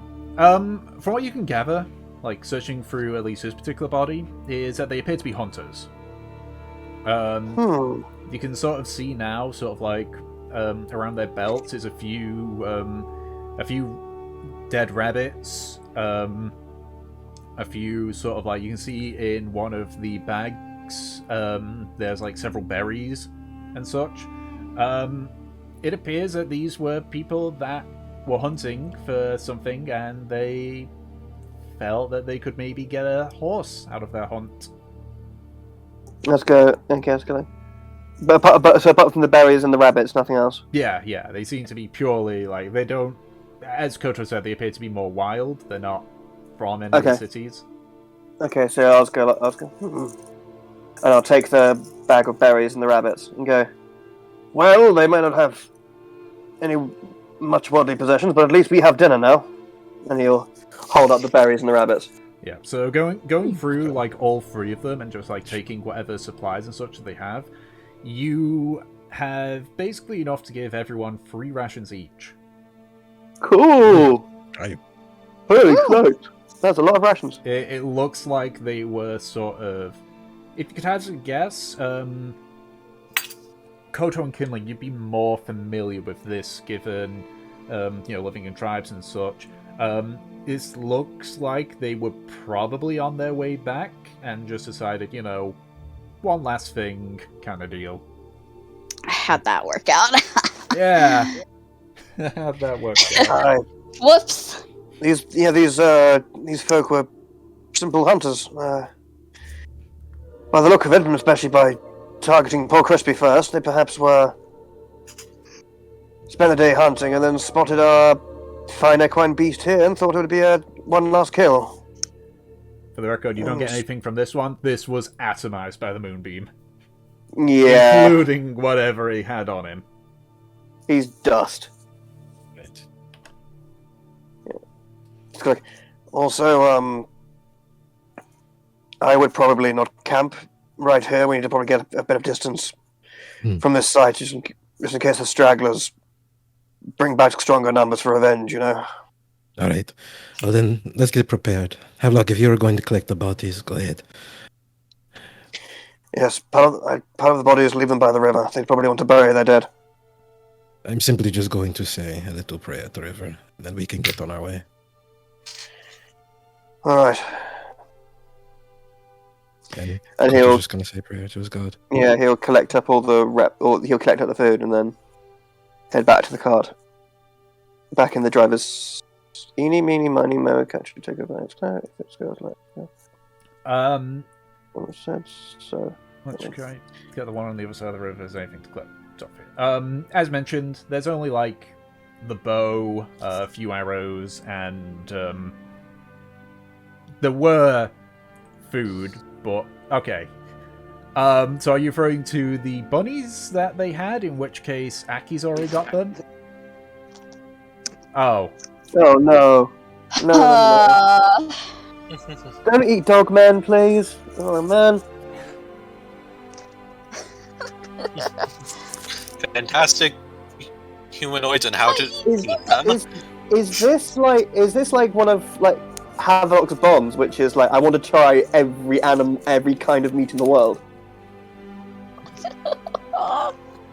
What's Valkyria doing with this? Because he's also there as well. I think if there isn't anything like particularly valuable or that they missed, Valkyr would just return to me. Okay. Alright, so you spend a good couple of minutes, like, hacking away at, we'll say, part of its leg.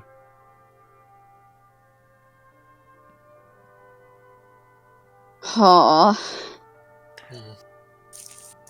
Now, I would like you to make a sleight of hand check to see if you're trying to hide that thing.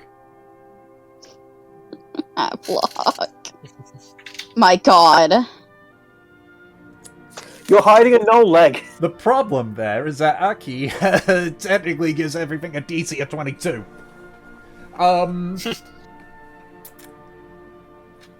So... Unless Aki's not paying attention. He isn't, to be honest. He's sort of just trying, like, tapping his feet, trying to wait for everybody, trying to find a good place a decent clip away to camp.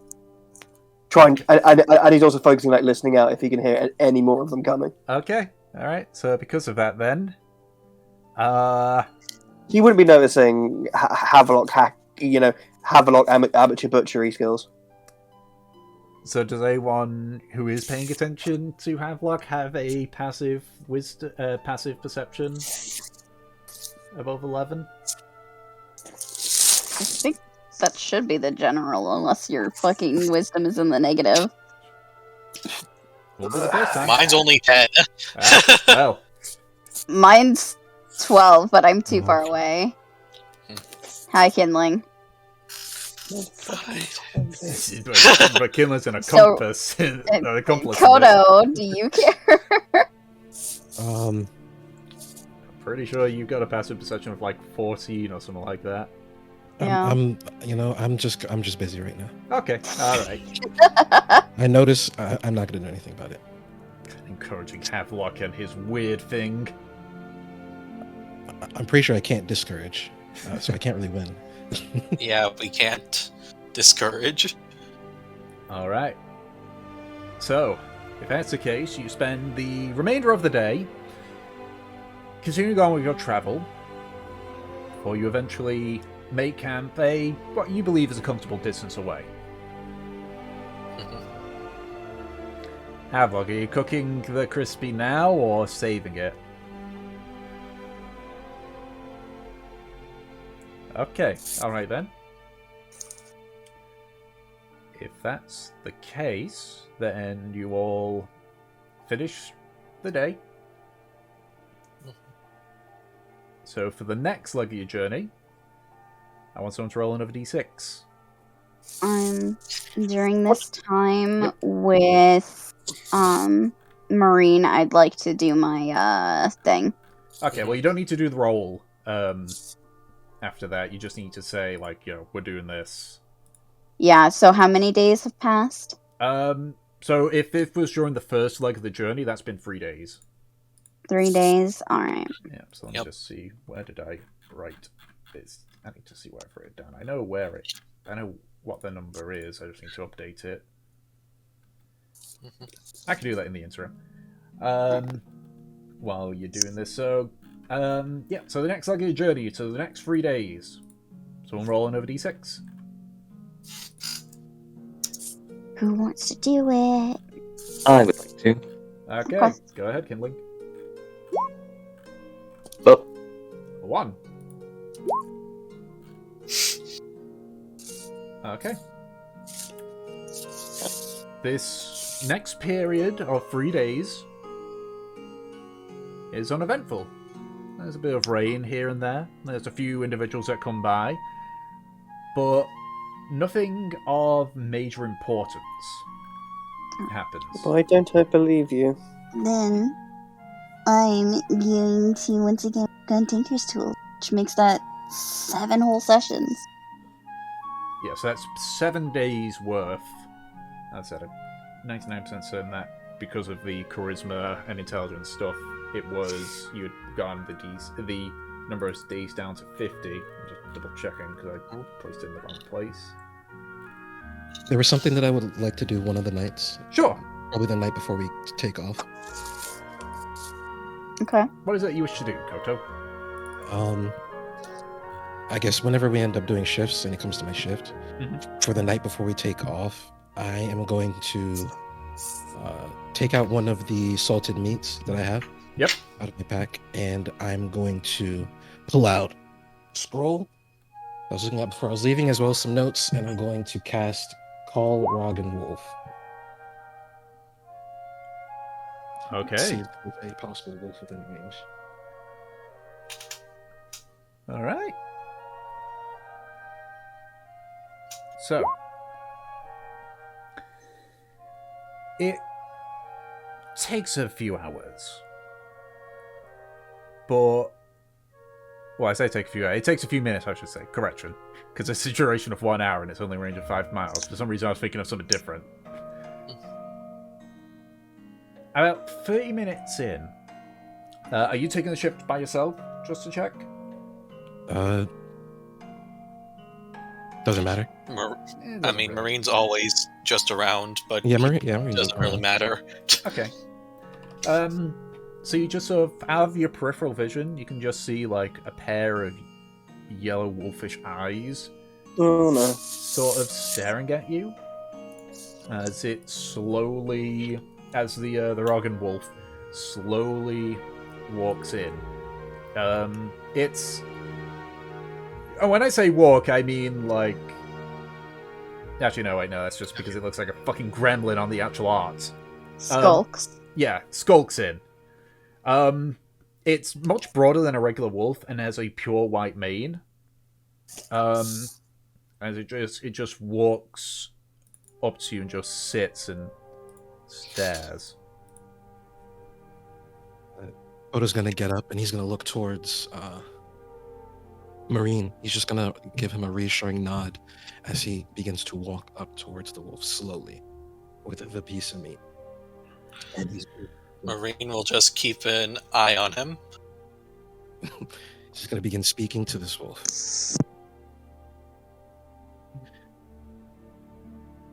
Incantations of cold they seem to work.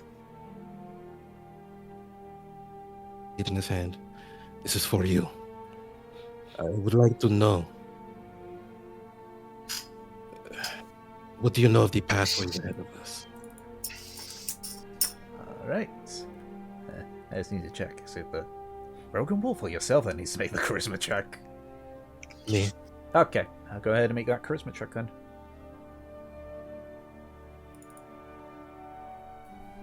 Ooh. This is an interesting spell, though. This is a really cool spell. So you basically just hire a wolf creature to say, like, to help you out with stuff. Where's charisma? Oh, I'm done. Sort of. Yeah, it kind of just depends. Cool. 8. Just sort of like... Just sort of loses interest and just...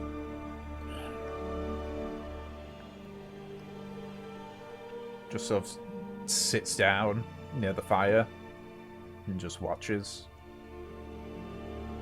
Right. I see there's more to this incantation than I think. As he just looks at the wolf, he still tosses it the piece of meat. Eat. Just bites out midair and eats it. And he is simply going to...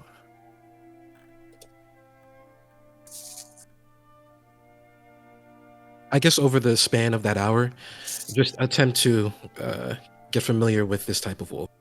Learn more about it. You know, that's it. Okay, make a nature check.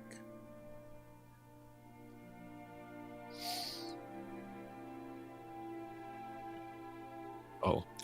Okay, so you've heard tales of almost like forest spirits that aid those that provide offerings, and in a way, a Rogan Wolf is similar to it.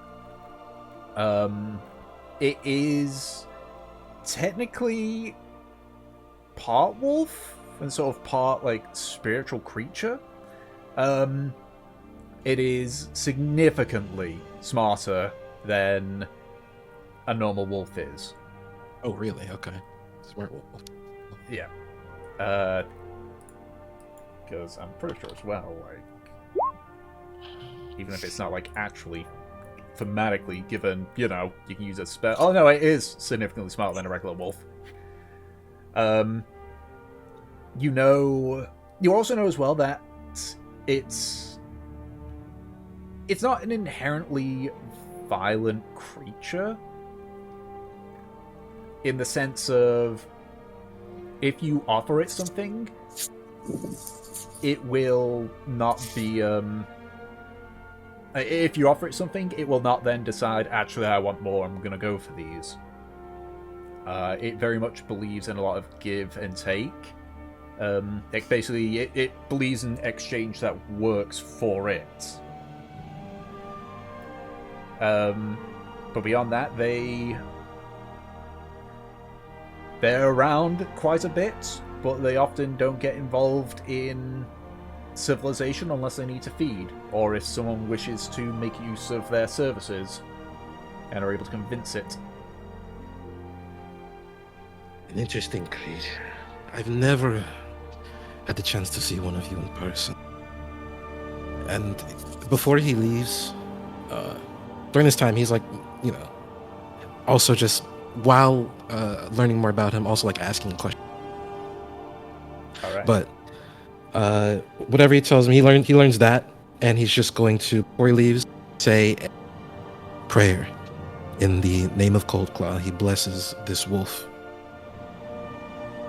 on its journey, and he implies, no matter where you go, I hope this blessing follows you, but I would appreciate your ferocity, your knowledge in the future, maybe. Yeah. So this entire time, the Rogan Wolf has been silent. Like, the nature stuff was just you recalling what you've been taught. Okay. And as it leaves, it says, "Bring enough food to satisfy me, and we may have a deal. Good luck, walker of 2 feet." It leaves into the darkness once more. I guess I would respect somebody who can bring me enough food. Get enough. All right. So, for the third leg of the journey, then, who wants to roll the d6 this time? Can I? Sure. Okay. 1, 2, 3, roll. A 1. Next leg of your journey is once again uneventful. You pass by the jungle, and you sort of give it a respectful distance, but you are able to get by in relatively unhindered. You have a few days where it's quicker, a few days where it's slower, but yeah, 3 less sessions. So I've actually got the I actually think I've got the length of it here. Where is it? Yeah, there we go. So that was for advanced skill, that was for basic skill. Yeah, so you're down to about 21 days. Woo! So just keep tabs on that one. Yep. Emergent strong. Because I don't have a place where I'm keeping track of it fully. I'm keeping track of it. Okay.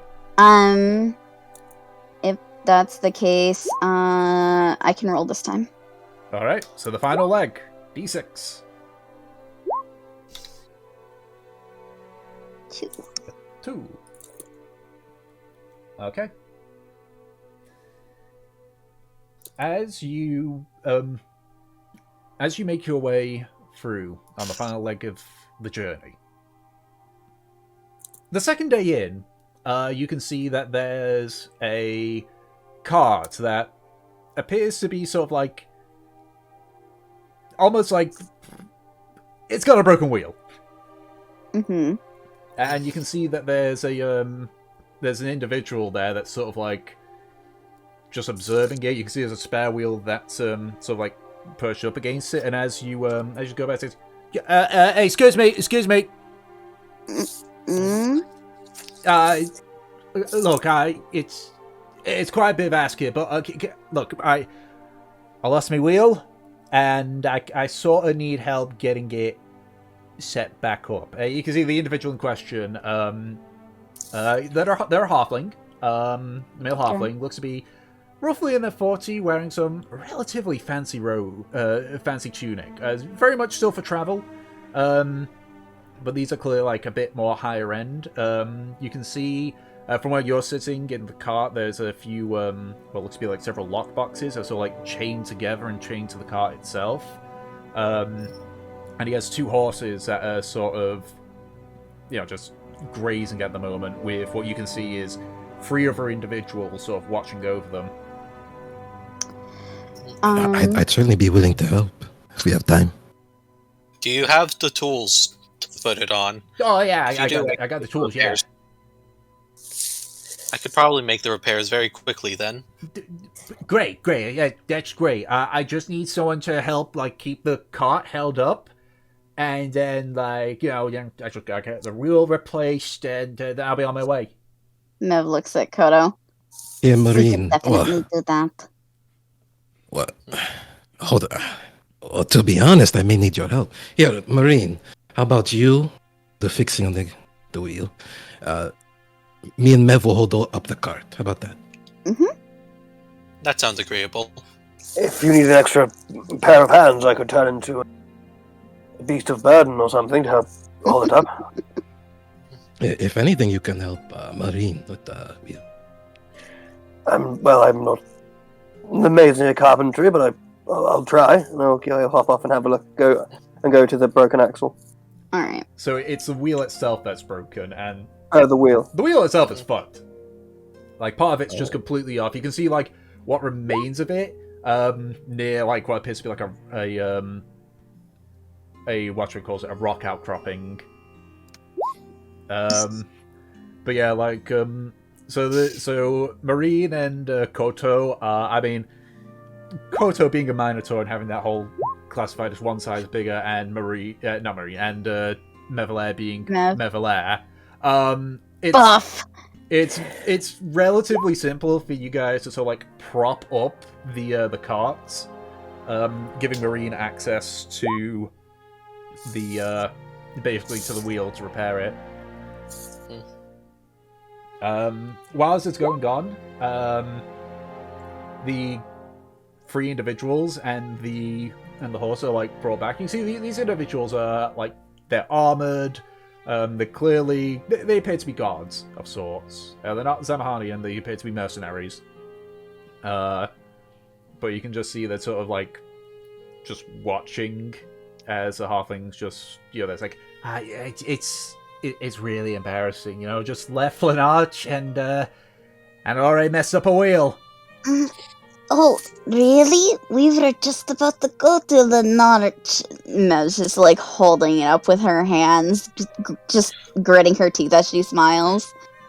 Where are you heading off to? I'm just sort of doing a big old round, avoiding Ember this time of year. This time of year. They're preparing for the Foundation Day, and it's a bit of a pain in the ass to move about around there. Security goes up everywhere, and there's checks and all that stuff. Right, and Why are you worried about checks? I'm not worried about it. It's just, the saying, time is money. Yeah, so Time is money. What? it's a merchant saying. Okay. Basically, every second that I could be wasting having my goods checked for, like, the millionth time, when they're perfectly fine, is I could just go to Magin, sell some stuff there, move over to Portmore. I mean, that's where I'm going to anyway. So to me, it's better going this way. You must be an excellent merchant. I've made the journey for a few years, yeah. And what is it? Pauses and things. And what is it you sell? Given the lockbox in the back, it must be astonishingly wealthy. No, this is just safety for my own comfort, I can, as a way of thanking you, I could, give you an offering of me wares, I guess. Oh, that would be very nice. But I was just curious. You're heading to Magin and then Portmore. Are you going through the mountains? No. I'm gonna go around the coastline. That's why I brought these lot here, which is, in the case of the free guards. Apparently we've been hearing there's an uptick of, like, things coming in from the sea before their normal spawning season. If that's the case, by the time we get there, we'll be right in the thick of it. So this is just to be safe. Yeah, I was just going to say, we just went through the mountains and everything, and we kind of experienced the early influx, just Just be careful. No, noted. It's, whoa, jeez. Sorry, I clicked the wrong button. Leave me alone. Great wall of text, Batman. Yeah. Aki just butts into the conversation and goes, "I can tell it to anyone I want." Just starts reading through that in the like the speed of the Micro Machine Man. Pretty much, yeah. Yep. Just saying, like, I bet you I could do that myself. I can talk pretty quick. So at the second level, you got your dramatic using the beast you have seen before. You use this feature twice. Command using using along with your level to the beast. Yeah, I can probably do that. Take your word for it. I'm not gonna go for it. So Eventually you finish repairing the wheel, or replacing the wheel. Nev like shakes her hands out. They're all raw. I must say, you never explained it to us. What is it exactly you sell? No, I'm just like a general merchant. Yeah, I sell anything and anything. Now I'm not really specialized. General merchant, right? Yeah, so I've got some stuff. I got like first things first. So like, I reaches into his pocket and hands the three of you, Marine, Koto, and Mevlair, 10 gold. Oh! Yeah. Consider that Thank payment you. for your services. Right, so if you want to talk business, let's talk business. Is there anything in particular you're looking for? Probably a lot quicker and saves me opening all these lock boxes up. Well, I'm a little low on rations, and if you have anything that's more convenient for seeing in the dark than just, the lantern that I have. Not really got anything for seeing in the dark, my lovely, but I do have rations. I'm willing to... fantastic. And, because you helped me out, I'll give you a discount. How about 3 silver for 5 rations, eh? Oh, that sounds great. You are so sweet. No problem at all. Just quickly, I guess when he doesn't even open a lockbox, he just opens like what you assume to be his own traveling pack, and just pulls out several bits of rations and just hands it to you, taking the coin off you. That is great because I was literally out of rations. Wait, I can't. I'm trying to figure out my own ration things. Wait, so how many days were we traveling? You've traveled 13. Yeah. Well, at this point, you're. It would be 12 now, but yeah, technically you're like day 2 into this final leg, so yeah, 13. Yeah. Okay, I think I'm like out of rations then. yeah. That's good. I could do with some rations as well if you have any spare. All right, same thing that I offered the little lady here. Oh, also, you don't happen to have any tea leaves, do you? I might have. Let me just like rummages in his pack. Got my own dash of tea leaves. If you want some of that. I don't want to deprive you of something so precious, but I'll have a look. I got plenty. I can restock him again. Okay, so yeah, he'll buy some of his tea off him. Alright, how about 4 silver then for the 5 rations and some of me tea, eh? Yeah. Was it 4 silver? Yes. Ah, superb. And let's tell you what. I'm so shit. Was it 4 or 5? 4 silver. Okay, tell you what. Just for opening your shop like this, let's make it 5 silver, okay? Alright, fair deal for me. Takes it. Alright, anyone else? Time is money after all, and I got some time to make some money. Is there anything specific that you'll find special or interesting that you'd like to sell to us? I mean, my job's to kind of sell as much as I can, so if you got some, I might have it. Do you have any spare metal platings or chains? Chains I've got. I've got some chains.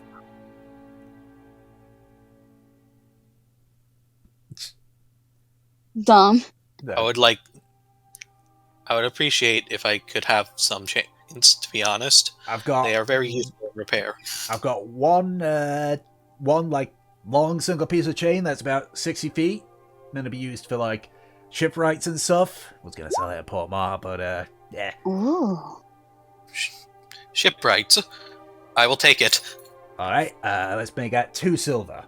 All the pirates' eyes glisten. Marine will immediately take out 2 silver and just place it right in his hand. All right, he goes into like one of the sacks that's all like tied up and just pulls out the this long chain and just hands it to you. It's like, you know, the chains that you can like climb on and climb up on and such. You know, the ones used for like swings, like that kind of style of chain. Marine will start coiling it up and just looking it over. Um, Would He you is happen very to much have? invested in this chain. Go ahead, Would you Toto. happen to have a platinum ring? Ooh, that one's a bit out of my price range. I got gold rings. No, that is alright. Thank you, though. I'm really sorry. You'll probably have some luck in Lonarch. And if it's okay, if you have any extra rations, I'll just take 2 or 3. I'm starting to run out of my surplus here. No, if you two will run out, no worries then. All right. Anyone else? Kindling, Havelock, anything that you guys are interested in, or? The gentleman with the pretty sweet eye patch and the big tall burly fella. Cat fella. Not the... Kindling? Hey, Burly? he's... And Mev, like, squishes Kindling's arm. Oh, right. Okay, that's the fur. Got it. He's more fluffy than burly. Yes, and of course you're made out of pure granite, aren't you, Mevela? You want the feel? String, like string for like a necklace, or are we talking like rope here?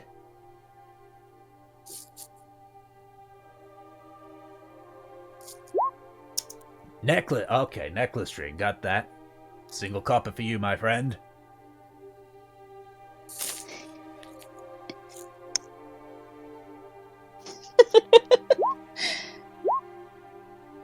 Alright. 6 copper, you get a just a bog standard like necklace string. Right. So seems that's everything. Hey, you guys got any news from Magin? Be nice to get an idea of what's been going on there.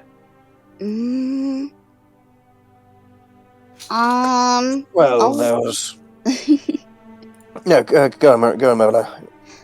Well, the captain from Tow is currently in a coma and, just got returned to Magin. Also, with the whole thing with, like, miners disappearing and stuff, that had to do with the spawn thing that you were talking about. Recently got reports on that, and there's, like, a bounty out for this person. Mev will take out the bounty and just, like, show him. But other than that, I don't really think there's anything else of, like, big importance. Alright, okay, so stay the hell away from the mountains and stay the hell away from Tow. Got it. Got it. It's really messy right now. Noted. Thanks. Alright. Thanks. No problem, thank you. Alright. Enjoy yourself in Lonarch. Yep. Alright. If Safe travels, my anything, friend. if anything, our name is Talari. You may go by that for us. Talari. With the Talaria, yes. Laria. Talaria. Got it. Nice name. Thank you. It's alright. It's alright, yeah. Alright. Alright. So, best of luck for you. And he just hops back onto the carts. And relatively quickly, the guards get onto the cart themselves, and they are on their way. Nice. That was cute. Yeah, as they're heading back to the cart, Mev looks at Aki with a smirk. You never answered me if you wanted to feel my muscles. I'm quite alright, to be honest. I'll take your word for it. You're no fun. Okay. So, for the final day of travel, it's uneventful. You go through a light drizzle of rain, but eventually you round the Orthra Mountains, and in the distance at this point, as the sun's beginning to set, you can see a city, a large city. The city itself looks like it has almost like a low band of stone around it, from this distance anyway. Over the next couple of hours, you get closer and closer to Lonarch. And at this point, you notice that it's a two-tiered walled system, a rather unique one. Those of you that have been around cities with walls, you usually think of them just a standard, long ones. This appears to be a two-tiered system where it's a 6-foot-tall wall, which leads inwards to the main wall, which itself is another 6 foot higher. Those of you that have been around Lonarch, which would probably be based on their travels, would have been Mevalet and Havelock, know these to be the mouse walls of Lonarch. The mouse walls? MAUS. If you recall, Aki Mev vaguely told you about them. Oh yeah, and I would have known them from my. I would have read about Lonarch from my book, my guidebook, wouldn't I? From your yeah. So the guidebook does mention how these walls were the only thing that basically stood between the Republic and their opponents in the Siege of Lonarch. Yeah, and so I just go, so these must be the famous rat walls. What are they called? Mouse walls. Mouse walls. Yes. I'm sorry. Can you? We played a whole fucking campaign with this. What is the dwarven name for the grass? Garazun. Garazun. And what would we refer to it as over here? It would have been it. I mean, Aki would know it as the grasp. But odds are it would have been known more as Garazun. Okay. Because the grass was more of a local thing, and it's just Naz's proximity. If that's the case, Mev looks at Aki. This is kind of what I imagine, Garazun to be, and, its importance, those big walls. Yes. Do I? Hold on. I'm guessing you would know of Garazun. I know of it, but I've never actually seen it. You've never seen it. You know of it, though, especially since the books that you bought, one of them, they did mention. It was an adventure book about the Garrus and the Garazun. Yeah. I imagine that Garazun is kind of, by just people who have been in civilization, kind of like the walls of China or the pyramids, you know? Yeah, it's one of those where it's like, oh, yeah, I know of those. Yeah. I mean, essentially, it was a city fortress. Yeah. Once you get to turn 150, it gives you a nice tourism buff. Yeah.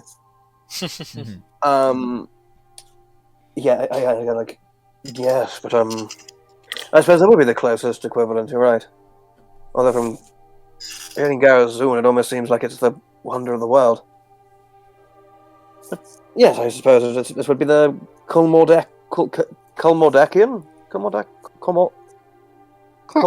keys equivalent, I suppose. Yes. Karmorakian, yes. Karmorakian equivalent of the of the grasp, yes. Yeah, and looking at which. All right, so continue.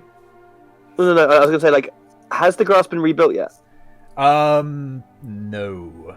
In 10 years. In 10 years, it's a giant wall. It is a city-sized fortress. Yeah. You would, and being from NASA, you wouldn't know too much. You would kind of know that they built the initial part of it, the main front wall, but it's nowhere near completion. Oh yes, well, I suppose that's what similar to it, but well, a few decades ago before the Gilgamesh blew it to bits. But hey ho. Right, it's going towards nightfall. Are we going to camp outside the city walls or head in? It's up to you all. Mev is going to look. Like, how close are we from the walls? I guess. You're fairly close to the walls at this point. Can we see like guards there? Yeah. Posted? You can see. Look at this point. You can also see as well that the walls are sort of in a slight state of disrepair, not to the point where it's like the structural integrity's at risk, but like you can see some moss in some of the cracks and such that are there. But it's clearly stable enough to hold the numerous guards that are patrolling on the upper wall. Though you do occasionally see a guard sort of like come out to the to one of the first tiers, just like look around before heading back into the, because as I said, there's holes in the second tier wall that they go into. Just quickly like tuck away my armband, considering the current climate. Okay, let's go in. I think we should be able to go in.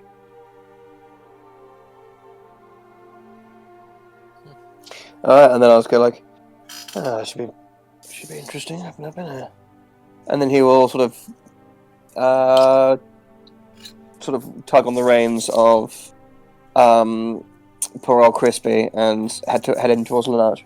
I do have a question about this city, right?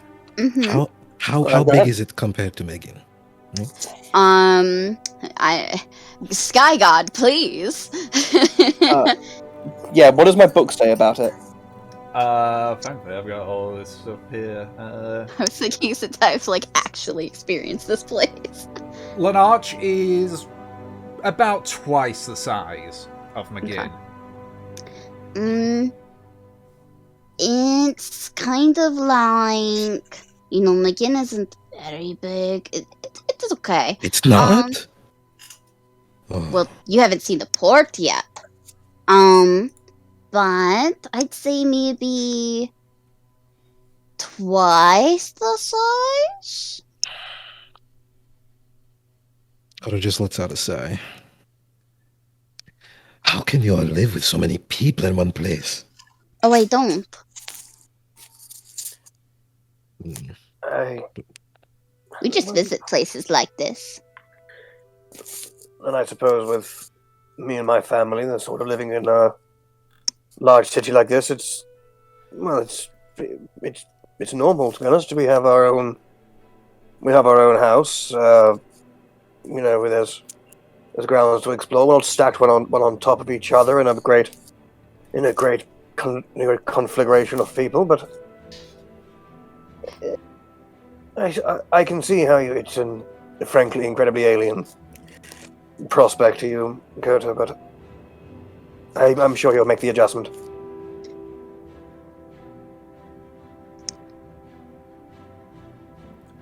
It'll be okay. If you want to hold my hand, you can. His eyes just kind of bead over. He tries to ignore it. He just nods. Hand holding time.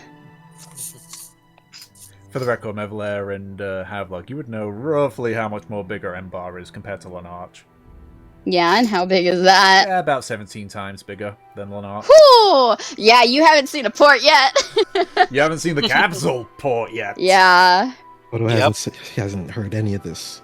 This talk of the gods goes above his head. So you enter in. There's quite a few people that are coming in even now, even when night is falling. You can see that while it's a sprawling city, there is some form of organization, specifically in the heights of the buildings. The ones that are close to the wall are much lower down, and they get steadily taller and taller until you get to the furthest part where you can see what looks to be a large governor's house and a large cathedral. As you enter, you can see that this road that you're on, which you can see on a sign there, is simply called the Chargeway, cut through the entirety of the city. Mm-hmm. You just look, and even in the fading light, you can sort of see it just keeps going and going and going, and there's no buildings that get in the way of it. Okay. But you are in Lonarch. Okay. Well, Have I really been here before? You've occasionally visited, given your preferred mode of transport being by boat. You do have a vague idea of it, of where it is, based on some travel you've had to make from Enbar. Okay. So you would have an idea of the inns and various shops that are around. Yeah. What would you say is the inn that we probably frequented? The one that you and your crew frequented was the old barracks. Okay. Alright. I know where to go, okay? Just trust me. Mev will actually hop in the driver's seat by Aki and just point him in the direction of the old barracks. I mean, if you like, you can have a go. You can, if you like Mevele, you can have a turn on the reins. Oh no, I'm better with things that aren't living, you know. Well, you seem to be doing okay with us. Right, on we go. And she sort of goes towards where she directs. You can see the pouting from your peripheral. So what part of town are we going to? Sky Daddy. The Sky God resents that statement. By Sigma, you have said cringe. Prepare to be judged.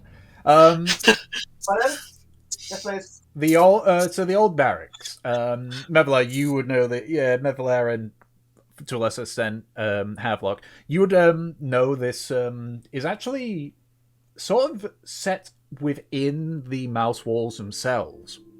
Mm-hmm. Based on its name and its history, that it used to be a barracks for the Zamahan Guard before they moved over to their own garrison right next to another inn. Yeah. It's a large, square stone building, rather uniform as it would be.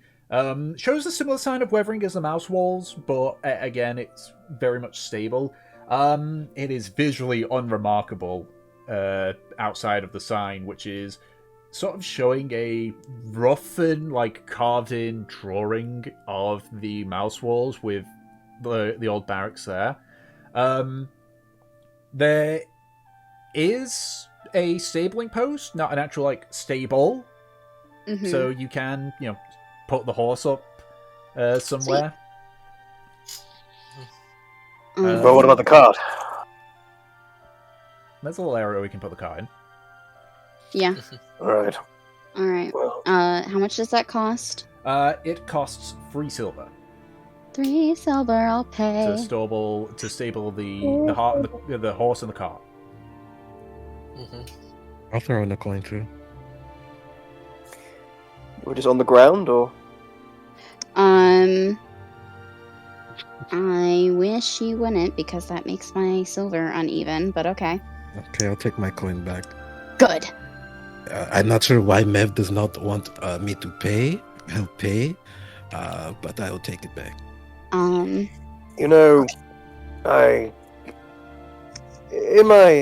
I must say, in my life, I've met a few folk who are not for a want of money, let's say, and they always preferred to have when the financial statement would come out. They used to be able to be of a mind that their accounts at the end of the year had to be of an even number.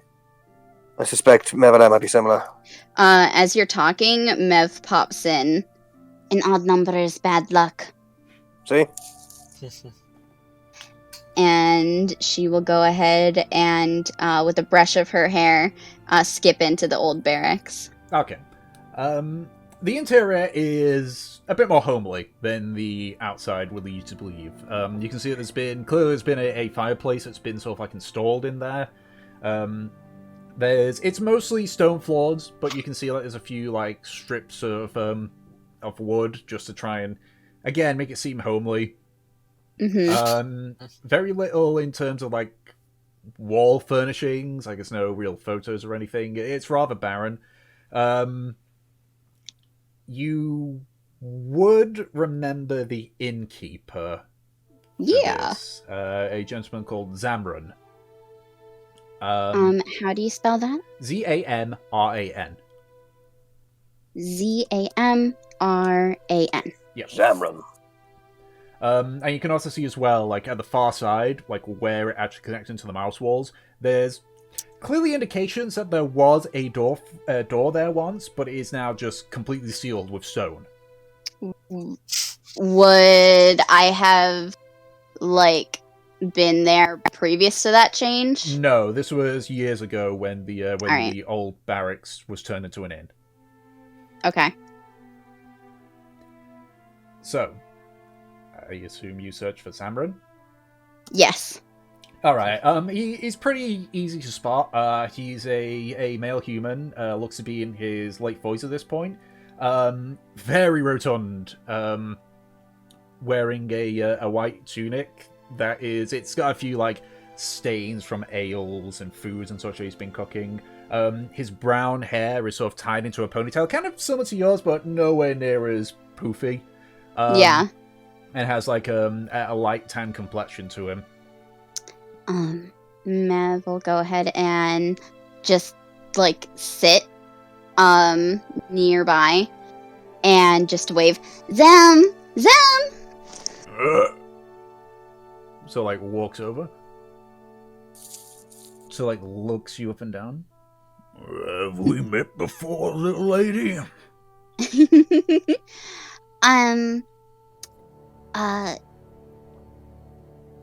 Hold on. I'm sorry.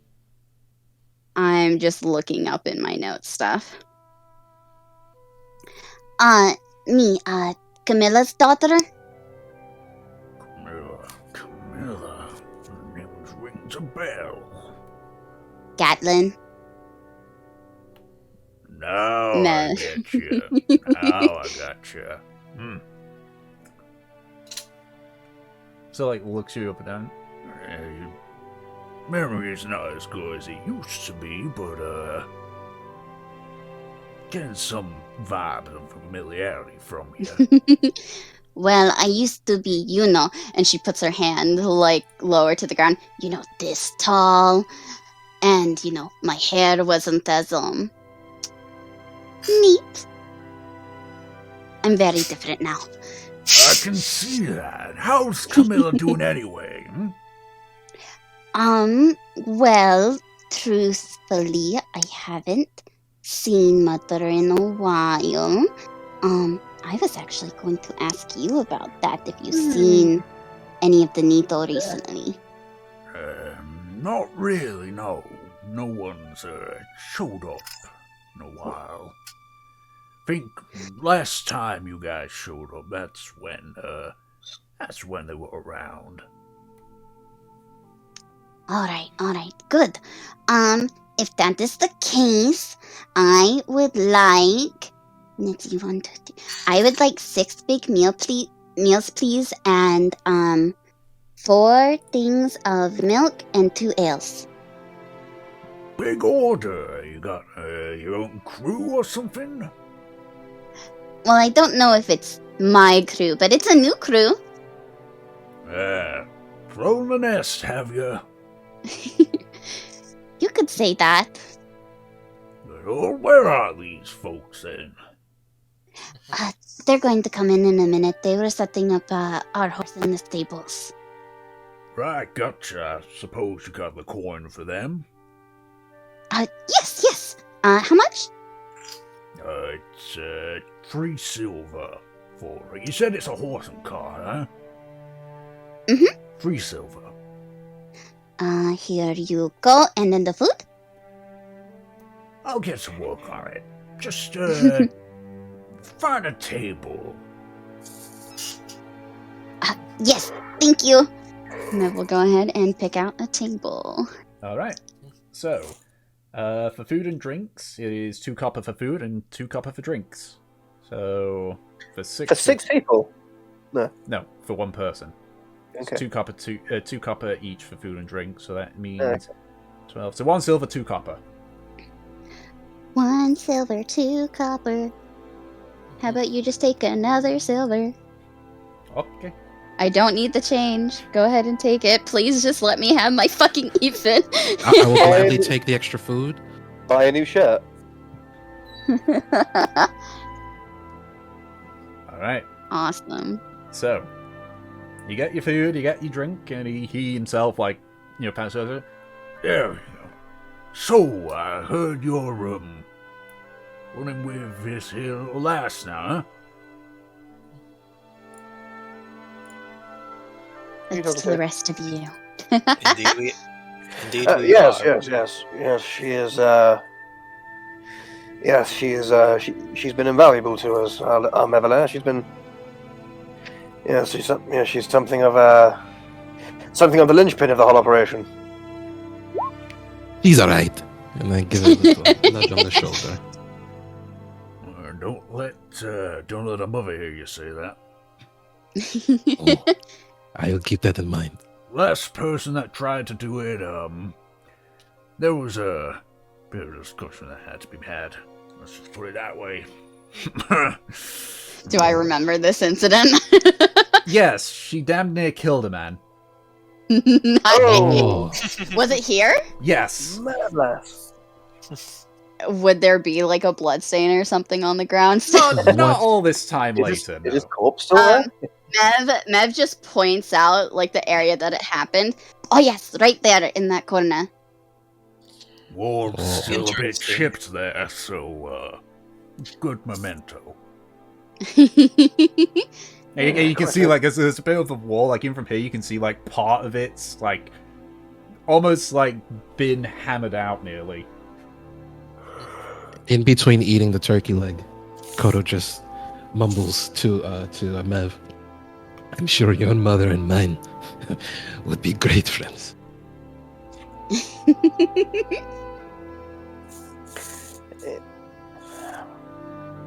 Anyway, I'll, let you... You're staying here, or you're going elsewhere? We're staying here if that's alright. Do you have some rooms free? I think we need 3. 3 room. I can probably kick a few people out that ain't paid their tab yet. Oh my. Mev just gives like a big smile. Oh, really? Thank you so much. No problem. Let's see. You. It's my good reputation. Pretty much, yeah. You know what? I'll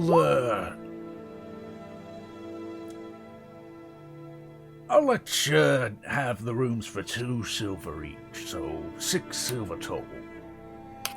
Got it. Mev will go ahead and happily pay. Right. Don't worry about any noise you might hear, just me kicking some people out. Just like If you need any help. I'll be fine. Mev. Yes?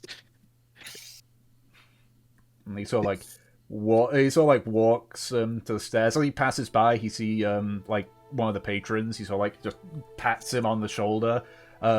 He gets up and starts like following the guy up, following Zambra now up. What is the problem, Koto? Koto just takes a swig of his juice. We're not getting paid to do it.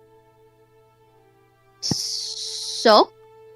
Oh my god, you just want to fight someone, to beat someone up. No, that's not it. They are friends, you know? My family helped them and they help us. That's how it works. I didn't know you so close with him. Well, my family has a lot of contacts per se. We travel around a lot, and that helps us, get to know people. That's why reputation is so important. They cough, travel cough. So, you lend a hand, and then someone else will lend their hand. And besides, what are those people really doing in there? He said that they didn't pay their tab. Really, they're just freeloading. Koto's just eating and taking this all in, this lesson. So, really, us being here is more beneficial.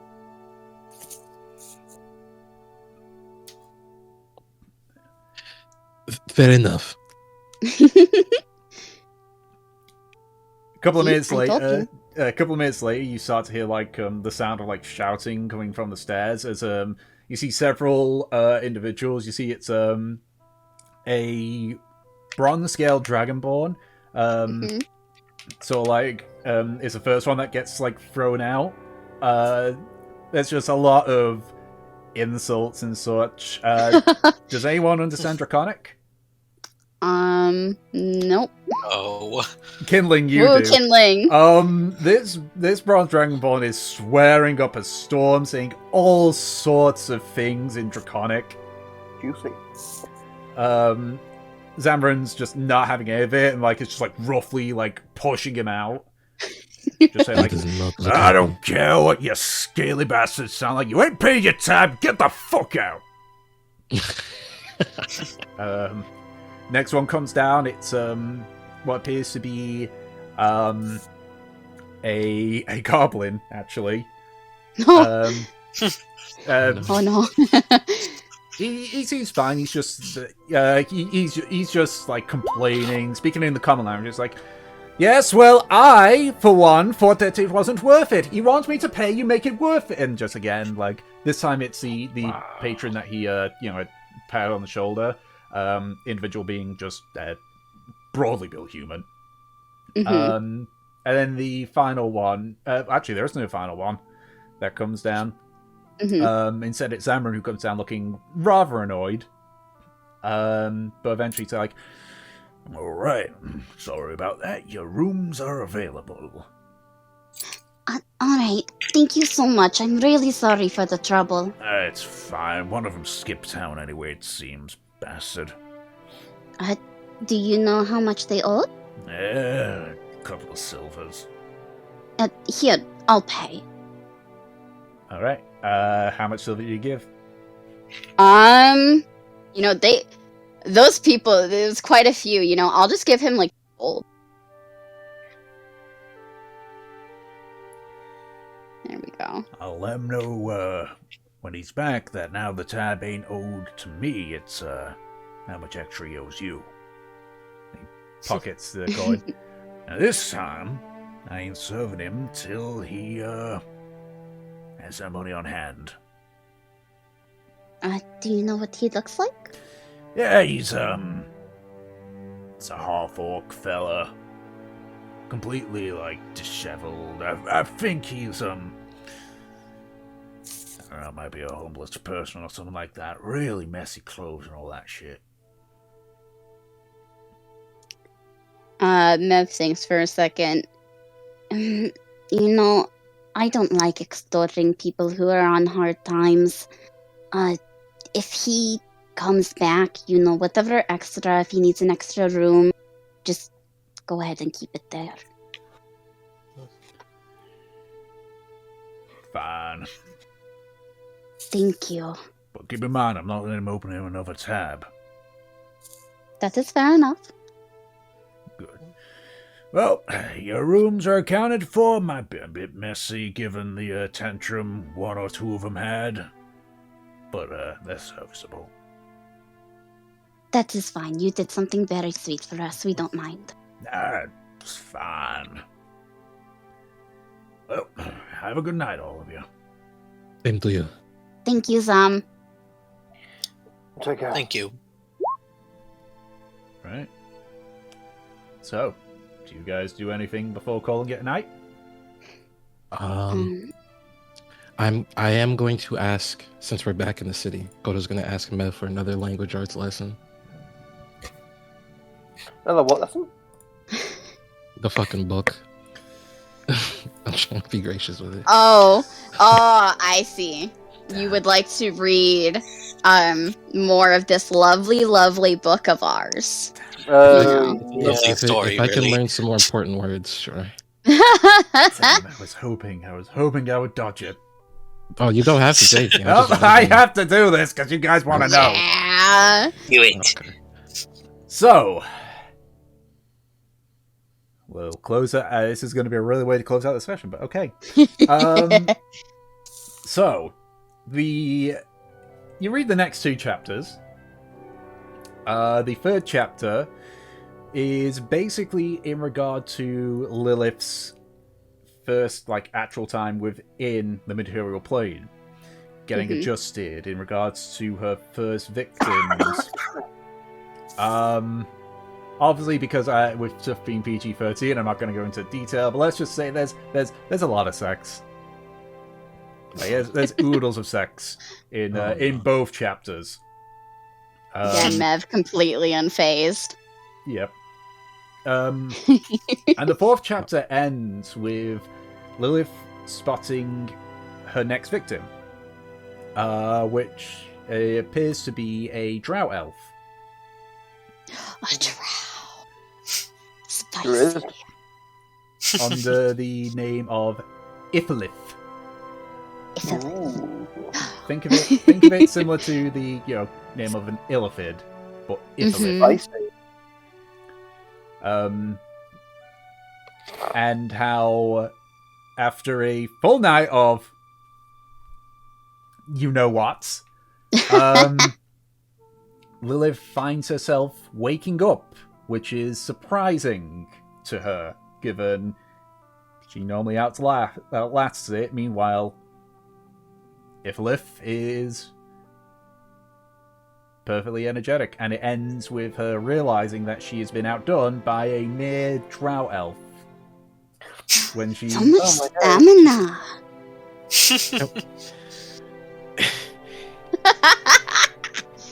I have a question. Mm-hmm. Do demons like this really exist? Well, I never seen one for myself, but I've seen tieflings before, and some of them are very and she makes the kind of with her hand she does the curvy sexy, Mm-hmm. So I would assume, they have demonic origins and everything, that some of them get it from that. But okay, fair enough. But I simply don't get why this is a necessity. Why must they have sex? What is the point? Well, in the book it explains that since she is a succubus, that is where she gets her energy, her power. How we eat food, that's her food. What? Really? Oh my god. I've never heard of So, maybe it is so impressive to her that he kept up, because for one, she has a lot of sex, She is very, very skilled and talented, and this person can finally keep up with her. Which, let's be honest, lots of guys just don't do that. But also, that's kind of an infinite food source. That's really handy.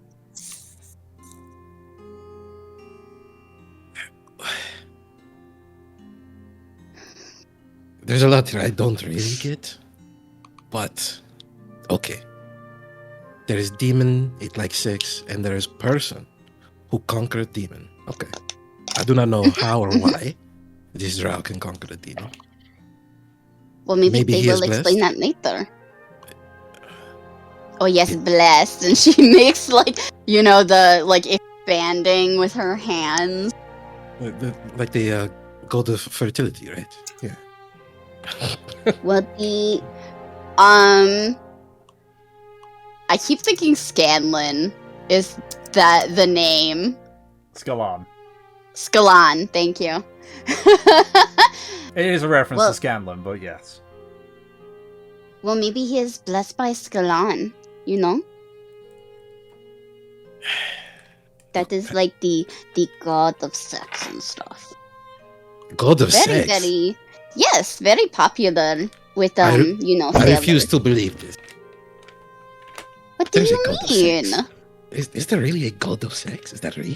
I mean, from what I've heard. Oh my god. That is actually something I wanted to check on.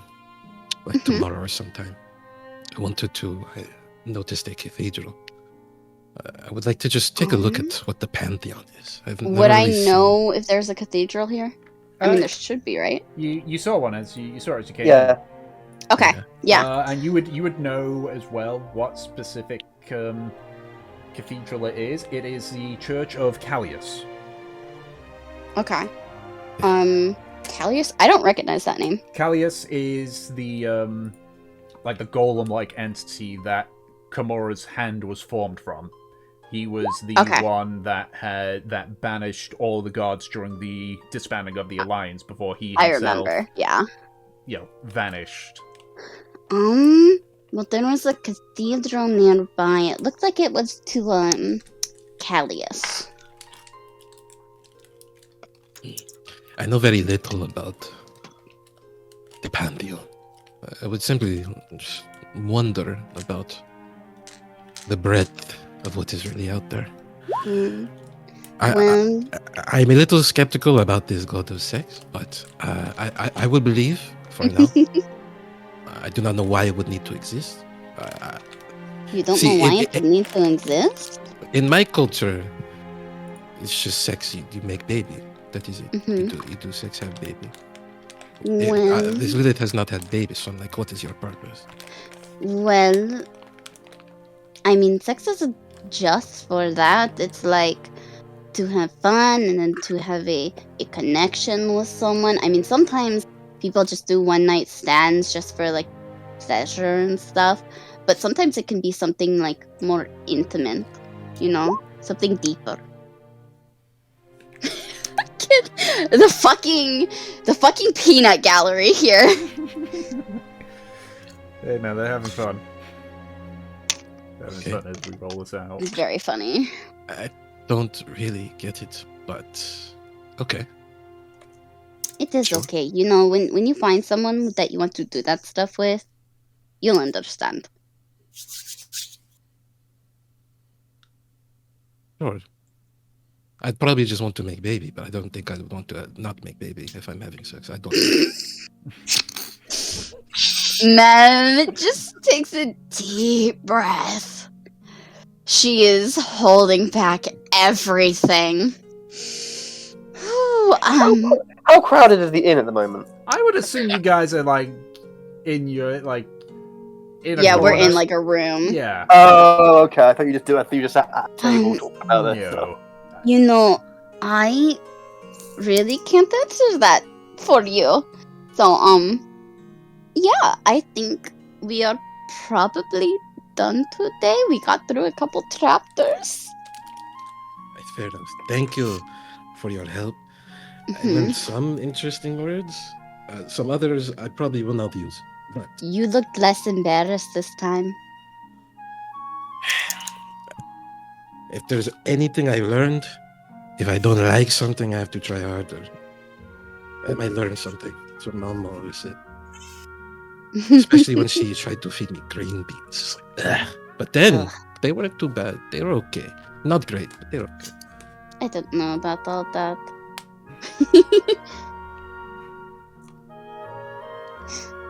Alright, well, get out of my room. Good night. Cora's already on his way out. Okay, so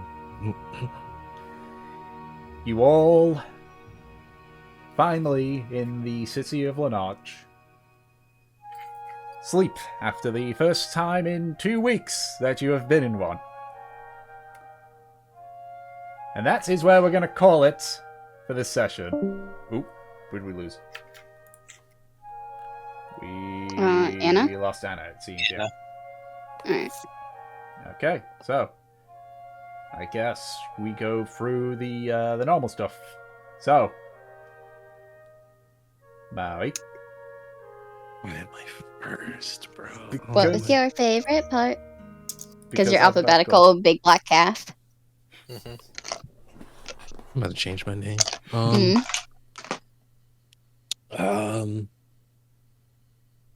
Favorite part.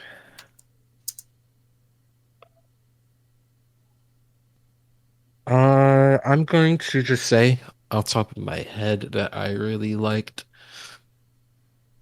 the smaller moments throughout the session. Mm-hmm. Mm-hmm.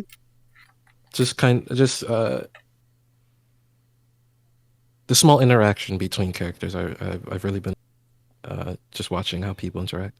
Mm-hmm. Some really cool and funny moments. Yeah, I think people are starting to get into the swing of things with their characters. Yeah. Yeah. So it's a cop out, but that's what I'll say. All right, Nate, what about you?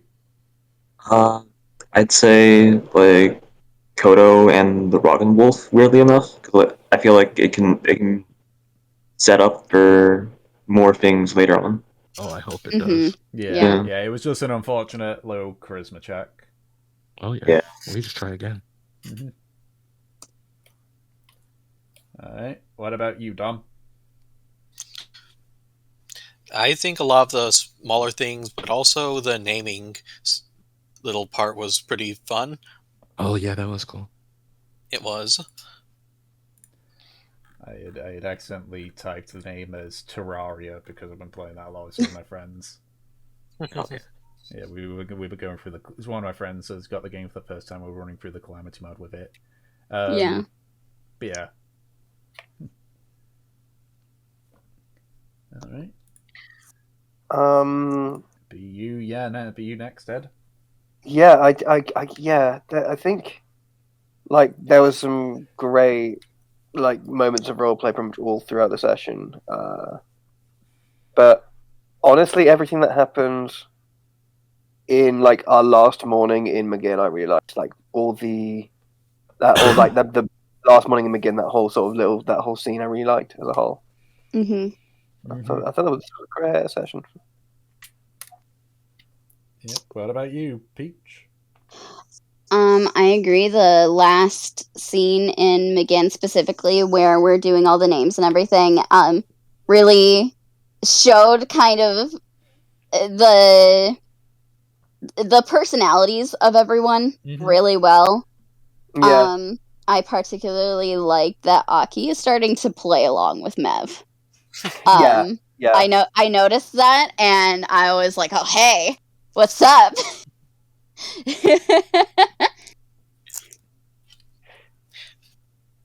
Because again, like I think the stick is finally sliding out. Yeah.